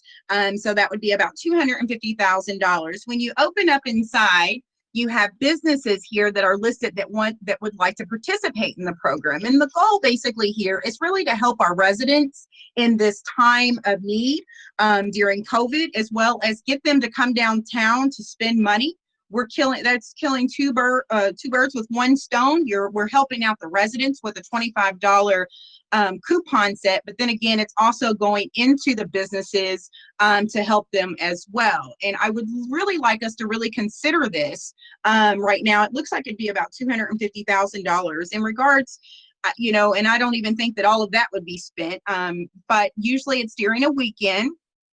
But I also think that if we were to do this, I think we should make it through the whole month of November, because every weekend there is a focus in downtown that DFI Tourism and a bunch of other people are hosting. And so this goes all the way to November 30th, which is Small Business Shop by the Chamber. And so I would really like us to consider looking at this and thinking about doing this. I know it's short notice, but we've been spending money frivolously on other things, and I don't think this is really frivolous. I think this really helps our residents, and I also think that it helps our businesses. But what would happen is you would have this, you would go into a store, you would buy something, you could spend the whole $25 in one store. You could also even spend $5 in a store. You would not get change back. So if your total was, $8.72, you would not get that change back, but you would give the $10 over. So the goal is for them to spend a full $25, so they'll spend more in our local businesses. But I think this is a great idea that we should be able to push forward very easily. Blair is excited about it. Tourism was excited about the idea. DFI as well. Even some of the business owners that Blair reached out to me for, they were also excited. I think we can do this. I think our numbers haven't been horrible with COVID as we expected. And I think this is a good opportunity to say Merry Christmas, both to our residents and to our our local businesses here in our city limits. And I don't think that $250,000 is huge to say that and to be able to help both. Okay. So what are your thoughts? What are your thoughts, Commissioner, in moving forward so we could do this and hand these out so tourism and DFI could hand out booklets during the start of our candlelight? Are you talking just for the downtown shops? Yes, they would be local businesses in the city limit. But any place in the city limits, not just downtown. Yes, right? we would not want to. Yes, we would. Any business, as long as they're locally owned businesses, that's the goal, is to be locally owned businesses. Yes. And was that, you talking about an appropriation from the general fund or from what? Yes. I guess- We were looking into what I spoke with Rebecca, the funds that we had set aside for the businesses, which we now, I think, have about 45 applications now, and we increased to 10. So we're almost at that 500,000 that Mr. Wisman had brought up to put in that pot. But also in that pot, it would not be able to be handed out to individuals. That was more of businesses and their losses. So if we did appropriate, it would be out of our general fund. But I do think this would be a great idea. I got this idea from the committee that I serve on. I represent the city in the International Town Gown. This allows us to have a connection with our city and the university. And they did this at one of their conferences, and they gave us actually $50. And we were able to spend it during the whole week of our conference there at local businesses that agreed. And I think it would work. I think it's feasible for us. And I think this is something that we should do for Candlelight. And I really, truly wanted your opinions on that, on us moving forward with that. Mr. Wisman, I'm sorry, do you have a comment for me? Sorry, Commissioner Tippett, you have your hand up. I think it needs to be fully vetted by the staff, especially Ms. Ross. I'm not sure it's legal. I mean, I'm not against it. We need some sort of recommendation from staff as to whether or not we should proceed with something like that. And I guess my other question would be, could we use CARES money, Ms. Boyd? Could CARES money do something like that? And we could then call that some sort of stimulus, economic stimulus for the community if we used CARES money for that. I don't know about the CARES part of that, because there's a lot of restrictions on that. We'd have to check on that. And because what a lot of that too is, if every household got one, some people are not in a financial crunch like others. So that money is really intended to help people who really need it, especially with on the business side, but also with homeowners who are renting or needed help with utility payments. I don't know if Ms. Boyd, I don't know how much she knows about the CARES funding. I would say Rebecca would probably know, or Mr. City, our city manager. I know on the thing call that I've been on, I would think that would be a little difficult to get approved, especially for some folks that don't really, they're not having a financial impact, which is good that some people aren't, but those that really need it, that's kind of what the CARES money is really aimed at. Right. I don't know if you have, Mr. Wisman, do you know that? Mayor, I just had a comment actually. I know a couple of other communities that tried to do this, and in the end, I'm all for doing anything for our local businesses, and I'd actually like to put a significant amount more money to our business grant program, which I think ultimately most communities that have tried to explore something have ended up having to do that. The main implication has been that those people that receive a coupon booklet, it then comes down basically to income, and we would have to send everyone a 1099 for miscellaneous income for that amount. So it gets very cumbersome. I know some smaller communities that have been able to do it fairly effectively. I'm fine to explore a number of options. I'd like to see us do some more for our local businesses, but I do wonder if our existing grant program might not be the avenue that helps the small businesses that need it most, instead of whatever whim the general community might have for shopping at one place over another. Like you said, the income level for person to person is varied and broad, and the profit margins for one business versus another can be very broad as well. I'm just concerned about the actual impact for the need and the intent to support the businesses that need it most. Ms. Hall, do you know? You have some. I was just going to say, I'm not aware of any part of the CARES funding that would allow something like this. Again, they did allow for small business grant programs based on revenue loss, and I'm not sure how we could prove that. We don't know where the funds were going, and keep in mind that CARES funding is also only reimbursable. We spend the money up front and then are reimbursed on the back end. So this program might be difficult to fund through CARES. Okay, well, we can have staff review it. We can certainly do that. Commissioner Sauer had your hand up, and then Commissioner Waldridge. Yeah, you really took the words out of my mouth, Mayor. I think I really would like us to review, Rebecca, very closely where the CARES money can be spent in addition to what we're doing right now for small business. As we've talked before, we've also talked about maybe extending the deadline. In fact, don't we need to do that right away, Rebecca? The deadline currently is it October 31st?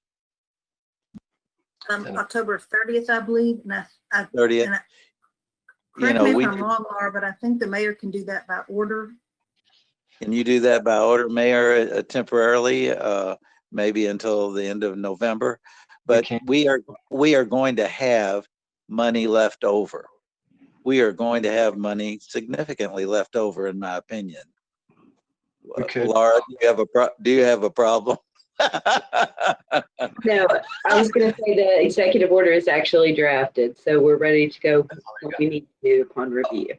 We were on a phone call with the group of the Mayor's Institute on City Design. We looked at helping restaurants winter over or get through winter to help with that too. That was another. We're gonna throw some more money into that fund to help with that, because that's where they're really going to fall down. And we don't have the number of what they have. I think the DC mayor put 4 million in that program, but they have we can't do that. But they have quite a lot more restaurants too. But we know that restaurants are going to be the ones that are going to suffer the most probably. when it gets colder and they can't use their patios. So we looked at ways to extend their outdoor seating. We do know that there's been a difficulty in finding the outdoor heaters. Those are really scarce because all over the country, those are being bought up by restaurants. But I know with the recent restrictions too, that we're going to see those types of industry businesses really suffer. But again, our staff can absolutely look at anything that the commission wants them to look into. Can we just direct staff to do that, Mayor? Sure. Let's do it. Let's do it. If no one objects. Commissioner Waldridge. I just wanted to add that keep in mind the coupon booklet isn't worth anything until they actually spend it at the store. And then the store, the local business itself, will then write in to ask for the money from the city. So it would not be any money transferred from the city to a particular person. It would be city to business. The booklet isn't worth anything until it goes into the store and something is purchased. So I do want to keep that in mind. And then we would put dates on it on when those coupons could be used, so we can definitely keep up our banks, which would definitely be from November candlelight through November 30th. That small business that the chamber is holding. So it would give them a full month to spend that during that time. And then the business would then request what was spent with that money. Mr. City Manager. If you don't mind, sir. As far as the CARES funding goes, and Commissioner Sire, I'm sure you made Ms. Boyd cringe when you said we would have a lot of money left over, or your comment, because I kind of set back just a little bit. But we have worked out a plan to be able to capture all the monies that we can, all the monies that are available to us. My suggestion would be that whatever's the best plan and whatever you all direct us to do, it'll just have to come out of the general fund. That way there are no ifs, ands, or buts in it, and doesn't put us in a bind, or Ms. Hall in a bind, or Ms. Ross in a bind. And then we can certainly look at every feasible option that you all want us to. But I think as far as the CARES monies go, if we could stay the course to capture our CARES money, and then the FEMA reimbursement monies, we'll just take it out of the general fund. And I'm sure Ms. Boyd's not probably happy with me, but that's going to be my recommendation as far as that goes. And whatever plan you all want to do, I'm more than happy to get with staff and try to work this out. And Mayor, may I? Mayor. Commissioner Tippett. Yes, and this needs to be a sustained effort. Okay, we probably need several options of trying to find ways to support businesses. If staff should probably bring us a menu of things or items that we could then evaluate and choose from, and then say, this is a good implementation, this is a good initial program, this will sustain for the long run, because we're going to be dealing with this for a while, folks. And I know I keep saying this, and I hope Senator McConnell doesn't make me look bad on this. I fully expect that we're going to get the third stimulus. And when we get that money, we should already have thought that out, forming a plan to get that money into the community. So staff could do more than just evaluate Commissioner Waldridge's worthy plan or worthy initiative. We could have a whole array of things, or the next commission could have a whole range of things they could evaluate and then implement to get the monies back into the community.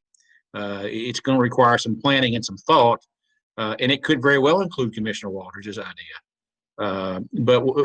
But there's immediate need, there's a midterm need, and there's a long range need. This is, like I say, this is going to be with us for a while. Thank you. We'll continue to review that. We'll have to check with the federal guidelines, but I think, like City Manager said, our COVID money is pretty much this. We've pretty much decided what we're doing with that. So any additional, y'all changed on me again, would be a general fund appropriation. All right, let's see next. Mayor? I'm sorry, Ms. Boyd. I did want to say one thing. I know that we do have one bank account that we were putting some rent into, that we no longer own that building. And I think that would have been for maintenance had we continued to own the building. So there may be a couple of those kinds of bank accounts that maybe I can get with Mr. Russell on tomorrow, and we can maybe start looking at some possibilities for what Miss Waldridge and Mr. Tippett would like to do.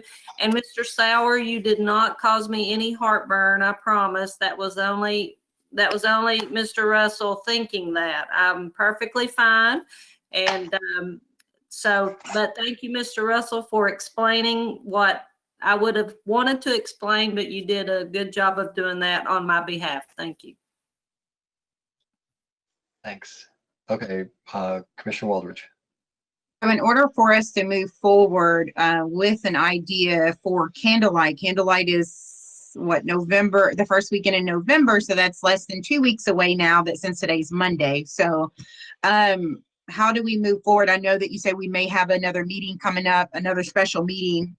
I don't know if we have a special meeting every week. I'm not sure. Do we have a special meeting for next week and for November 9th?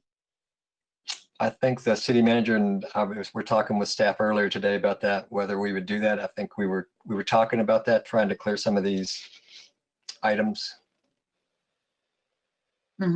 Okay.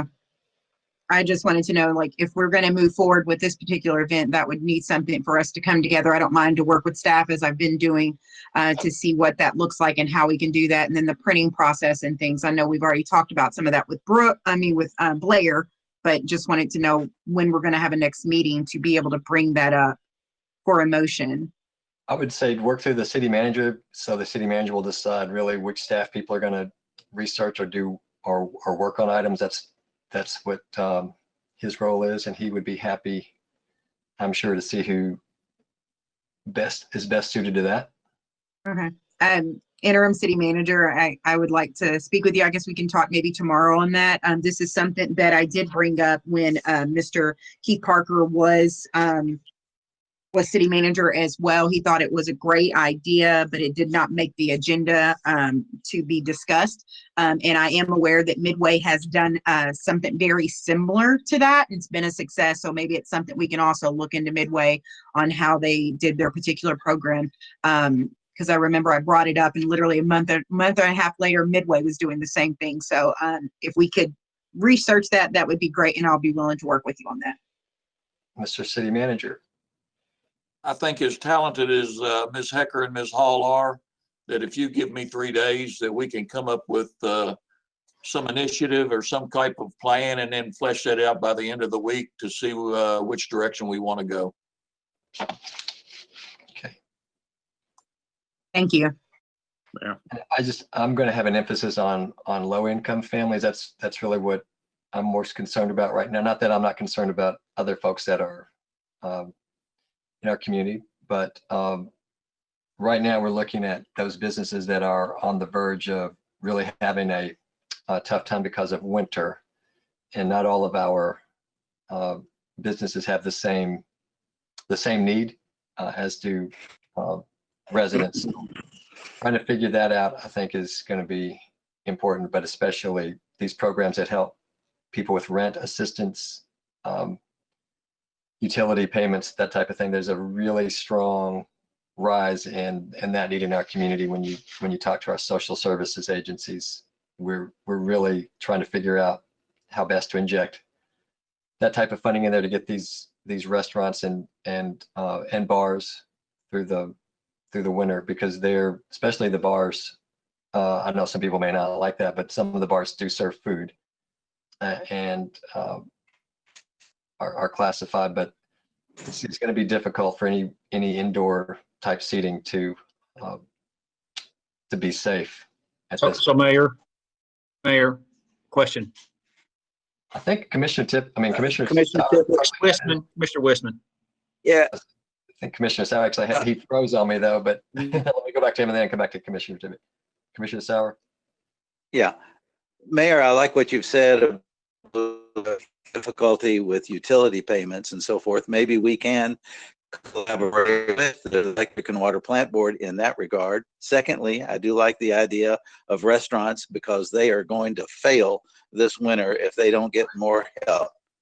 Thirdly, Patricia, could you recap for your plan? How much money and how are we going to get the coupon book to which people?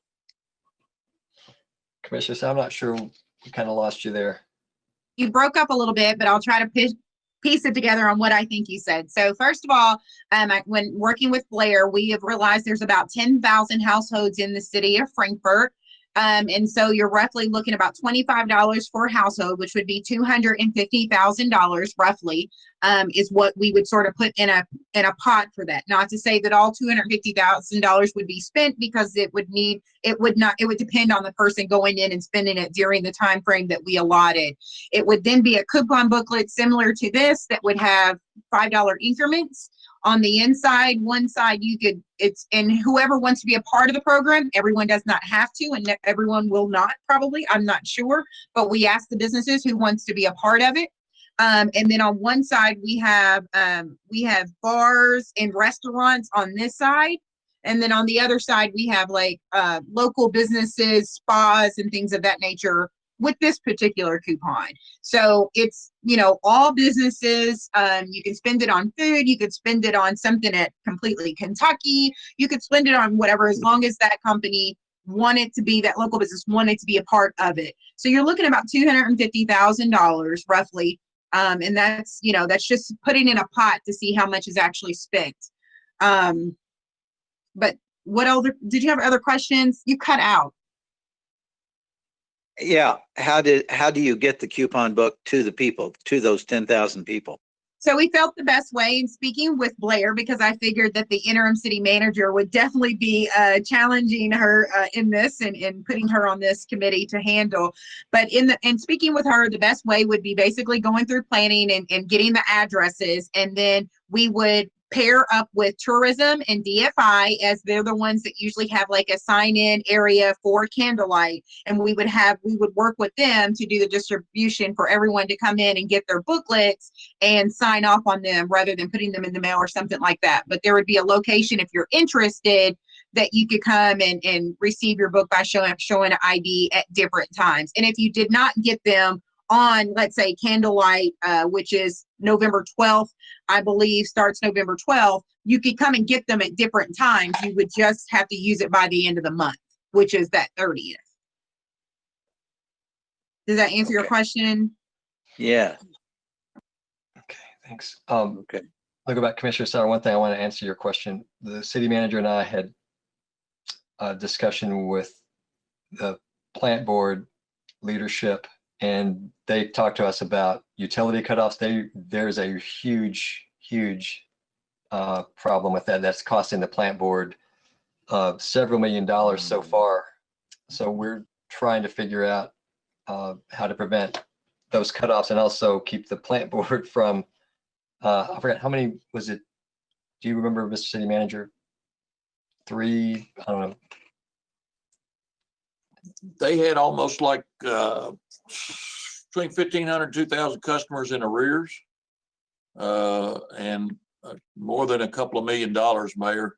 It was closer to 3, I think. So that's one of the things we're trying also with our CARES money and some other things too. So there's a lot of, we've got a lot of issues. Commissioner Tippett, I'm sorry, I know you had your hand. It's all right. It's all right, Mayor. What I'm trying to say, and I hope I'm probably not saying it eloquently, is we need a comprehensive plan here. We need to determine how much money it is we can pump back into the community for relief. And if Commissioner Waldridge's initiative is the first part of that, that's great.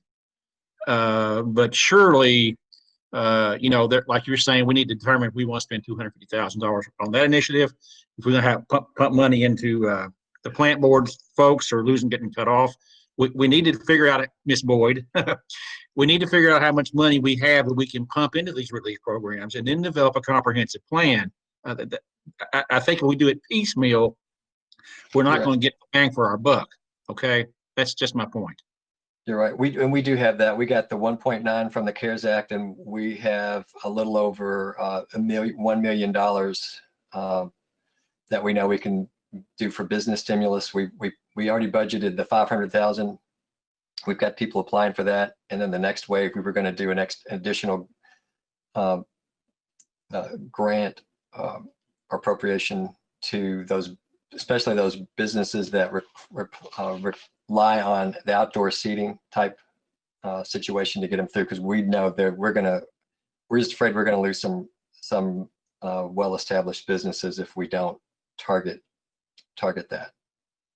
So that's why I said it would be probably an additional appropriation on top of it, because the CARES money, we've already pretty much decided what we're doing with most of that, if not all of it. And we're hoping that the third stimulus package will be even, get down here quicker, because we're looking at a second wave of COVID hitting, as you can see now. And then after that, some of the experts are talking about a third wave hitting, first of the year or in the spring. So there's a lot of details. And again, it's hard for us on our weekly update to give every single detail out there. We can do that. I feel like a lot of times I'll talk so long that we'll lose people, but we can definitely say that our CARES Act money, we've already got plans for that. So any additional appropriation would be a general fund appropriation. And any staff can correct me on that if I haven't said that clearly or accurately. But we do have Commissioner David, we do have a plan on helping our businesses, and that's what we're working on with these grants. Mr. City Manager. Yes, sir. As you stated earlier, I believe November 6th now is the date for cutoffs to begin for Frankfort Plant Board. The other thing that comes to play as far as that goes is when that customer is in arrears, our sewer bills are tacked onto that bill. And Ms. Boyd and I discussed that the other day, and until they get those caught up to send out, then we're losing revenue at the sewer department also. So I have kind of started on an overall plan, on a comprehensive plan, Commissioner Tippett, between cutoffs and social service agencies and things like that. And I will certainly begin to incorporate Commissioner Waldridge's request into that also. And we'll move forward there and to see if I can't bring you all something within a few days. Okay. On where we need to go. Melissa reminded me we're moving away from whatever, but that'll be in the role under emergency management, under that, not as city manager. That's your role as emergency management director. That is correct. Mr. Ross is telling us we're getting off. So Commissioner Westman, you have an item on candlelight. Yeah, Mayor. Halloween. Well, I'll just reiterate, I think we have to be very strategic in our funding, and I know the plant board is more than $2 million in the rears on accounts right now. But specifically to Candlelight, we had a request from the Tourism Commission for some additional funding for promotions, and we didn't fully fund that. We asked them to vet it out a little bit more and bring it back to us. I would be more interested in seeing how we can expand promotions around, whatever Candlelight becomes, because I am concerned that we might not even be able to have the level of activities that are planned currently to their fullest extent, given what may happen with schools going back and other COVID impacts. So I'm more interested in maybe investing in tourism more fully and maybe helping our businesses somehow through digital promotions over a longer period of time, other than what's going to happen over 4 weekends in November. I realize that very likely this Christmas season, and I hope everyone's cognizant of it, this shopping season is literally going to make or break some of our local businesses, and we need to be very strategic in the funding that we're propping up the businesses that need the help the most. And I don't want to say we don't have time for frivolous spending, but we've got to be very strategic in that. And maybe I would ask the city manager just to follow up maybe with tourism and that request that they initially had, and see if we can't help promote in that manner a little bit more as well. Okay. So we'll just stay back on track. Sorry about that. It was real easy to get with all the pandemic, because that's, let me say this, Mr. Russell and I are spending most of our time on dealing with those types of issues. Commissioner Waldridge. Mayor, I just wanted to sort of add that, we are aware that we not really sure what's going on with COVID, if, Tommy will be closing down anything, or even if the governor will be closing down things where we can't have a gathering of people or a lot of people. But if we were to do this booklet idea, this would continue the spending of money from our residents to our local businesses who need it. Whether that's on to-go orders, or whether that's, going in and buying one thing, whether if candlelight happens not to happen, if our numbers start soaring, this is something that can continue to happen. They can continue to spend throughout the month. And just because if an event is canceled, that does not mean that we're still not giving that money. So I just want to make sure that, we are considering COVID, but this is something that can continue on regardless. So I will say that we had a conversation with the governor, I guess it was the week before last, and we'll be talking about asking the mayors throughout and county judges to make those determinations if we're going to have to shut things down. Right now in Frankfort and Franklin County, we're still doing pretty well. So that's why he wanted to leave it up to individuals, doesn't want to just shut things down that would affect areas that don't need to be affected. But anyway, I'm sorry, Solicitor was going to remind me again. We got to stay. We're going to have to move on. But Commissioner Tippett, I'll let you get the last word on this before we go to our. I just have a question for Commissioner Waldridge. So there's a definitive end date for the booklet. I guess my question is why would you put an end date on it and not just make that? If we're going to have put a pool of money out there, they could just use that anytime they want it. Why would we have an ending period for that? That's a good question. And so what I discussed with Blair was, that's really our opinion. If we wanted to go to the end of the year, if we want it to be ongoing, but also realize that we will be writing checks to these companies. And so, they're going to want their money. If we put it in a month, it helps us control when we're doing that one payout. So whether it wouldn't be for our staff to write out a payout every month and not knowing when that money comes from, if we continue it out over a long period of time, Scott, I feel like that it would be worrisome on staff to write a check maybe for the month, if maybe 2 people used it, then they may be writing a check out for that month for $20. So if we compromise all of that and just only give them 30 days to do it, it gets people downtown, it gets them eating in restaurants or the stores, and then we know by the end of November, and our staff knows this isn't an ongoing thing, that it's all cut off. Now we can come up with something after that if there's money still left over, that $250,000, just like you said. Maybe this is the start of many things. So if we don't use all that $250,000 in November, then let's start with number 2. Like you said, what's number 2 next? And then that money can just be an ongoing pot to continue helping our businesses.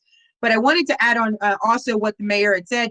I was on a mayor's meeting with Keisha Bottoms and some other mayors across the U.S. in regards to CARE Act and the CARES Act money. And so, I'll want to share later on, some of the ideas that other states, other counties, people are using this CARES Act money for. It was a very enlightening meeting. It did get cut a little bit short due to people getting on our call, but I thought Keisha Bottoms and a couple of other mayors were doing amazing discussion on what they're using their CARE money for. And so there was a lot of great ideas that hopefully I can bring forward later. I don't want to get off topic, but that mayor's meeting was quite interesting and eye-opening. So we appreciate it. We do, just so the community knows, we have a plan. We've got it. We're implementing it, and it is something that we're doing daily. So please rest assured, we are here for our local businesses. And during candlelight, we hope that people will support the businesses, and also remind everyone too, we have businesses in other areas of town too. I'm constantly reminded about that we have other places than just downtown. Of course, candlelight is for the downtown merchants, and downtowns are important as the heart of any community, but I always get reminded, and I do think about that. we have other businesses and restaurants throughout the community. So that's what we're focusing on as well. Next item number 18, Board of Commissioners agenda items and meeting times.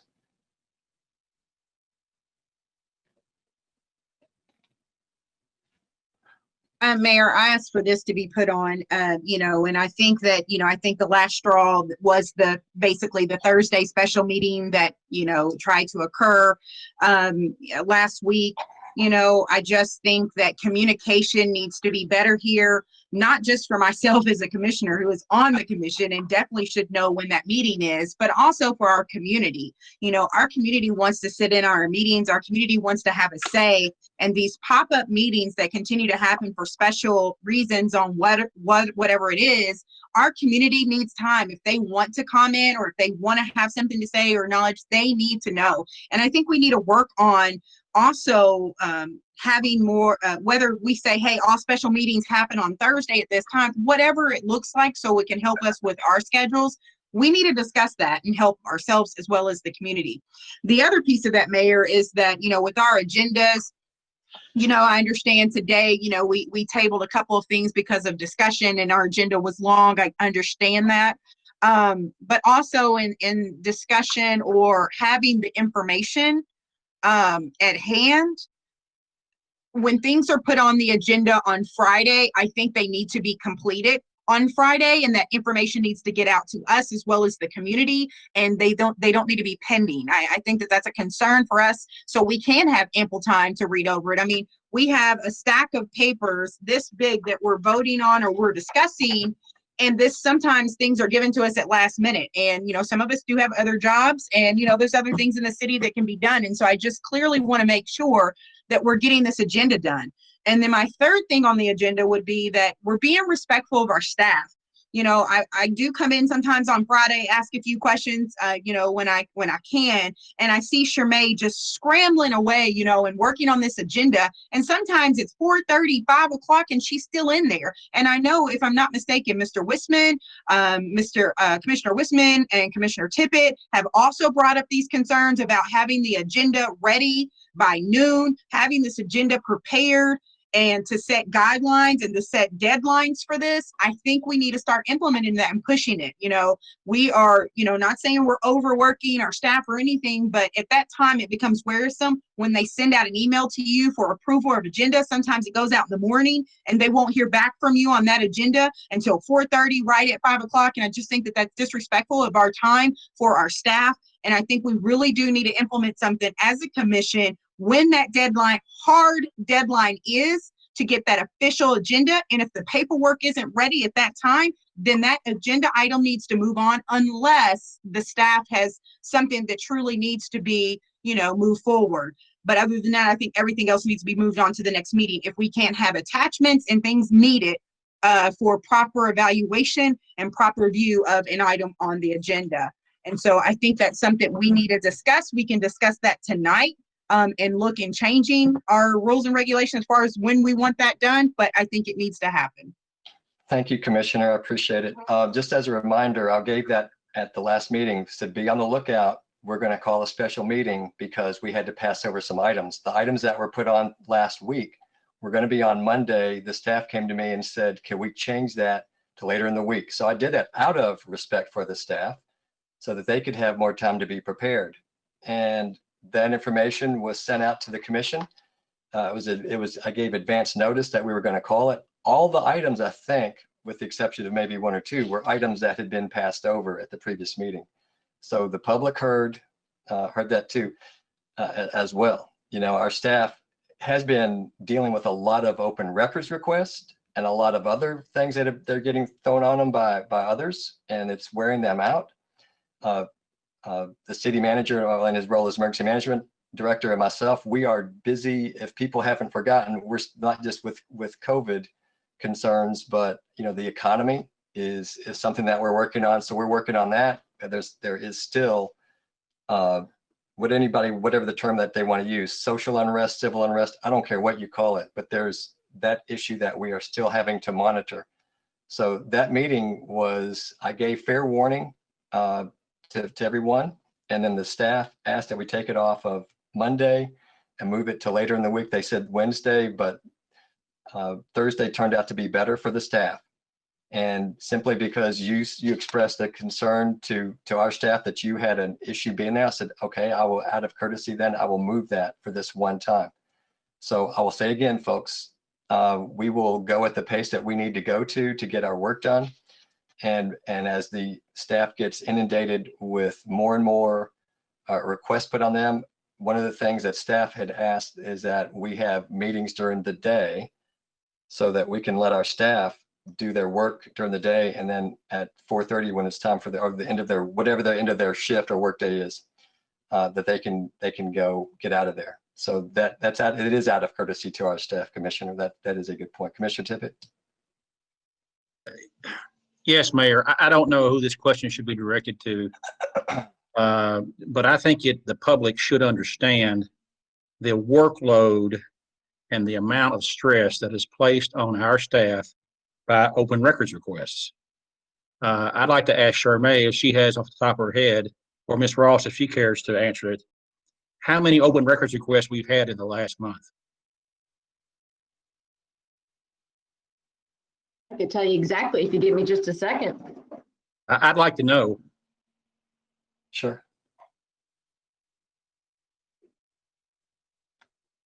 And I'll go to you next, Commissioner Wisman, after Commissioner Tippett. Well, if I may keep my point going, Mayor, while I'm looking it up, I can see on your screen. Okay, it's just, I mean, we're working them to, I mean, we're not working them there. I mean,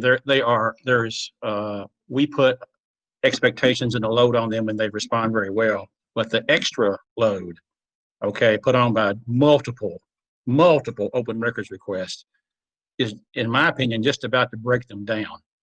And it's just not fair to them.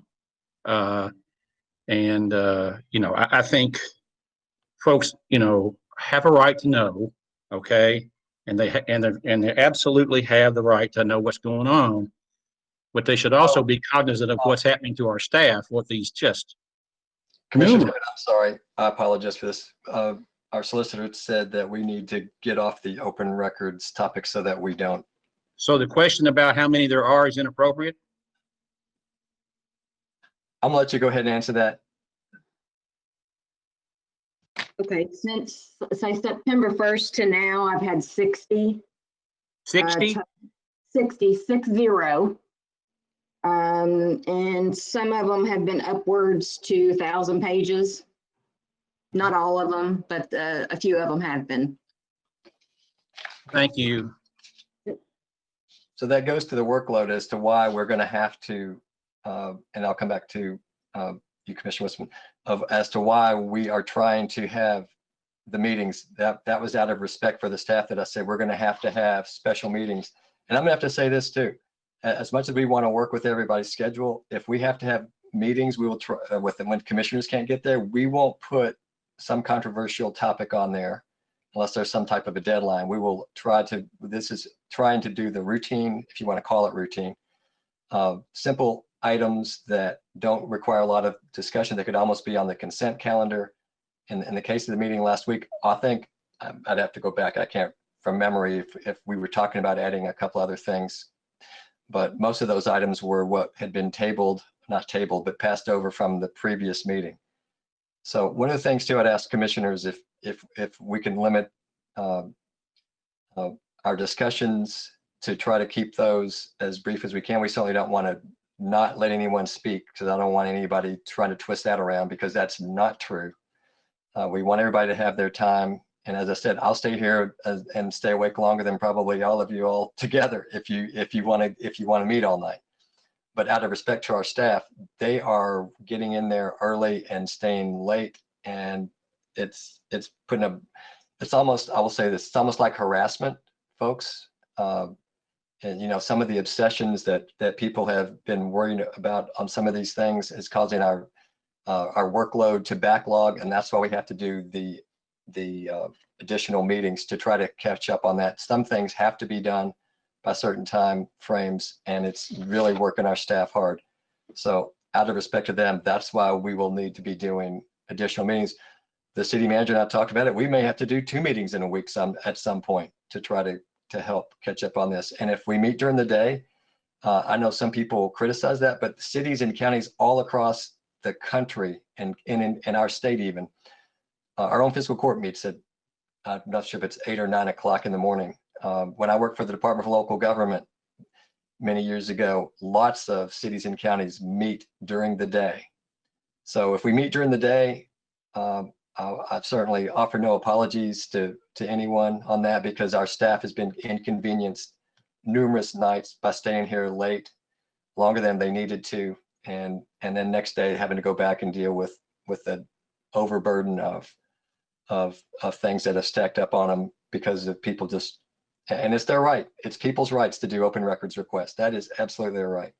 But please understand, our staff is overburdened right now. We're dealing with a national pandemic. Economy is in trouble.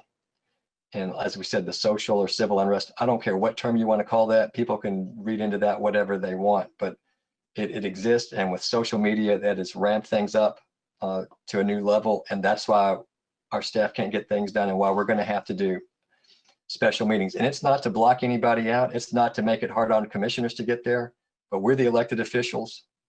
We ran for these jobs, and our staff appreciates the work that you all do as commissioners, but also understand we need to give them some deference too, and try to work in a way that we can help alleviate that stress. Everybody's at a stressful point with everything that's going on. And if we can have some meetings to clear some of our agenda items out, then I think that's going to be important. And I will say this, we will do that, and we'll work with our staff as to when those items need to be moved to try to help move the city business forward. That's what it is, folks. The government doesn't stop. Commissioner Sauer? Commissioner Sauer, you are muted, sir. There we go. There we go. Mayor, I think Commissioner Wissman had his hand up previous to me, but after he Oh, yeah, I'm so sorry. or after he talks, whatever, let's move into executive session if it's appropriate. Thank you. Commissioner Wissman.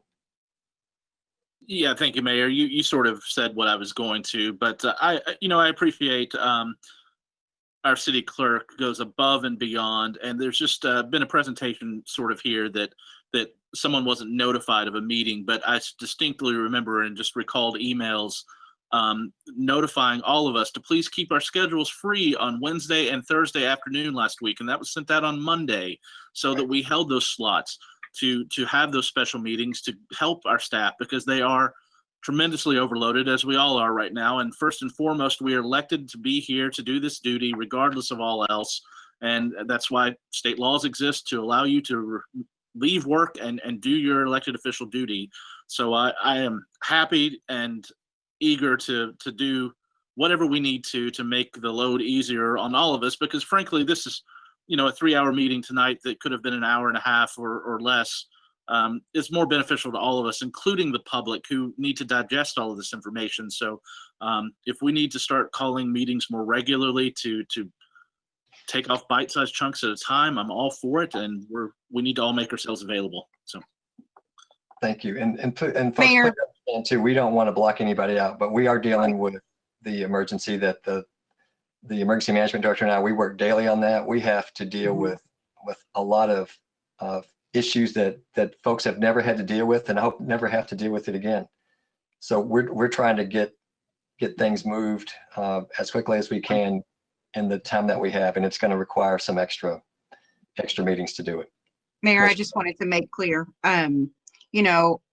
the reason for my comments wasn't so much for us as individual commissioners. It was really for our staff. I've had many conversations with Shermay in general, and seen her, just working really, really hard. And I think if anyone on this commission is respectful of staff, I would hope that most of our staff would understand that I would be very respectful to all of our staff at any certain time. My goal in regards to that commission request or email that I did not receive, I apologize. I didn't. However, I did receive your email that just said test. You sent a test email, that one came through, but the meeting invite didn't. And that actually came through right before the meeting was that I actually had from my text message. So, I mean, I guess it's a good way to cover that I didn't get an email from you in that regard, which I have been left off of emails, and I get it. But just out of respect, I just want everyone to know, excuse me. But after all, I just want to make sure that I was not aware. I thought it was going to be on Monday, and I was trying to leave that open. But I'm not sure out of everyone. I think most people are retired on this commission, and some of us do have a full-time job. And that you say, that is, as Mr. Wisman had shared, our duty is to our city, and that's why we are elected to do that. But just keep in mind, there's several times we can't have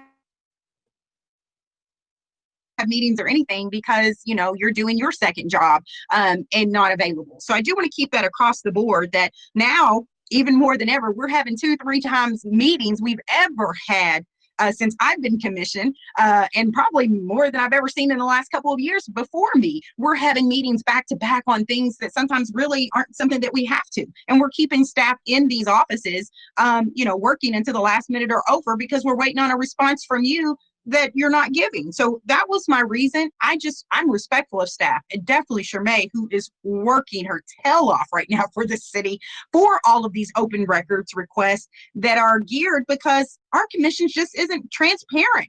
And we're not, if we led a more transparent and more honest and trustworthy commission in the decisions we make, then we wouldn't have the State Journal and people trying to dig information from personal emails and things of that nature to continue to dig. So if we do better in being a commission that they elected us to do with the integrity and the trustworthiness, I don't think that she would have as many open records. But we've dug ourselves in a hole as a commission and doing things behind closed doors and whatever it may be. And I think a lot of it is just, and I hate that she has to work her tail off for that. But I think we do need to consider that and start trying to do things more easily to where I, as well as all the other city commissioners and the public, can be prepared for special meetings. Thank you. Commissioner, that's just not true. A lot of this stuff that you just said there, that is not true. And that is insulting to us that have worked hard over our careers to be accountable to the public. So I think we need to stop those types of allegations. And the fact is you got emails from those emails came from the staff, by the way, not from me. I sent a test because they're talking about changing our email system over. That's what that's for. And my emails weren't coming through. Even as to today, staff had to resend me the agenda because of the switchover. So again, anybody wants to go get, look at those records, they're there too. That seems to be the big fashion now. And to sit there and accuse the commission of doing things behind closed doors, I am not going to allow that to go unanswered, because that is absolutely positively not true. And the reason that you said that we were having special meetings or extra meetings, and it's 2 or 3 times, that is absolutely not true either. I think if you go back and look, you will not, it'll speak for itself. People can do an open meetings, not open meetings, but an open records check on our meetings, and you'll see it's not 2 to 3 times what it's been. There's just no way. So I'm not going to let you make those kind of comments that aren't true, Commissioner. Commissioner Sauer. Mayor, at this time, I'd like to move into executive session per KRS 61.810, parentheses 1, parentheses B, deliberations on future acquisition of real property related to the economic development, property adjacent to Fort Hill, and a new fire station where publicity would likely affect the value of the property. Second, okay. Mayor. Moved by Commissioner Sauer, second by Commissioner Wisman. Is there any discussion? Not, clerk, please call the roll. Commissioner Waldridge? Yes. Commissioner Tippett? Yes. Commissioner Wisman? Yes. Commissioner Sauer? Yes. Mayor May? Yes.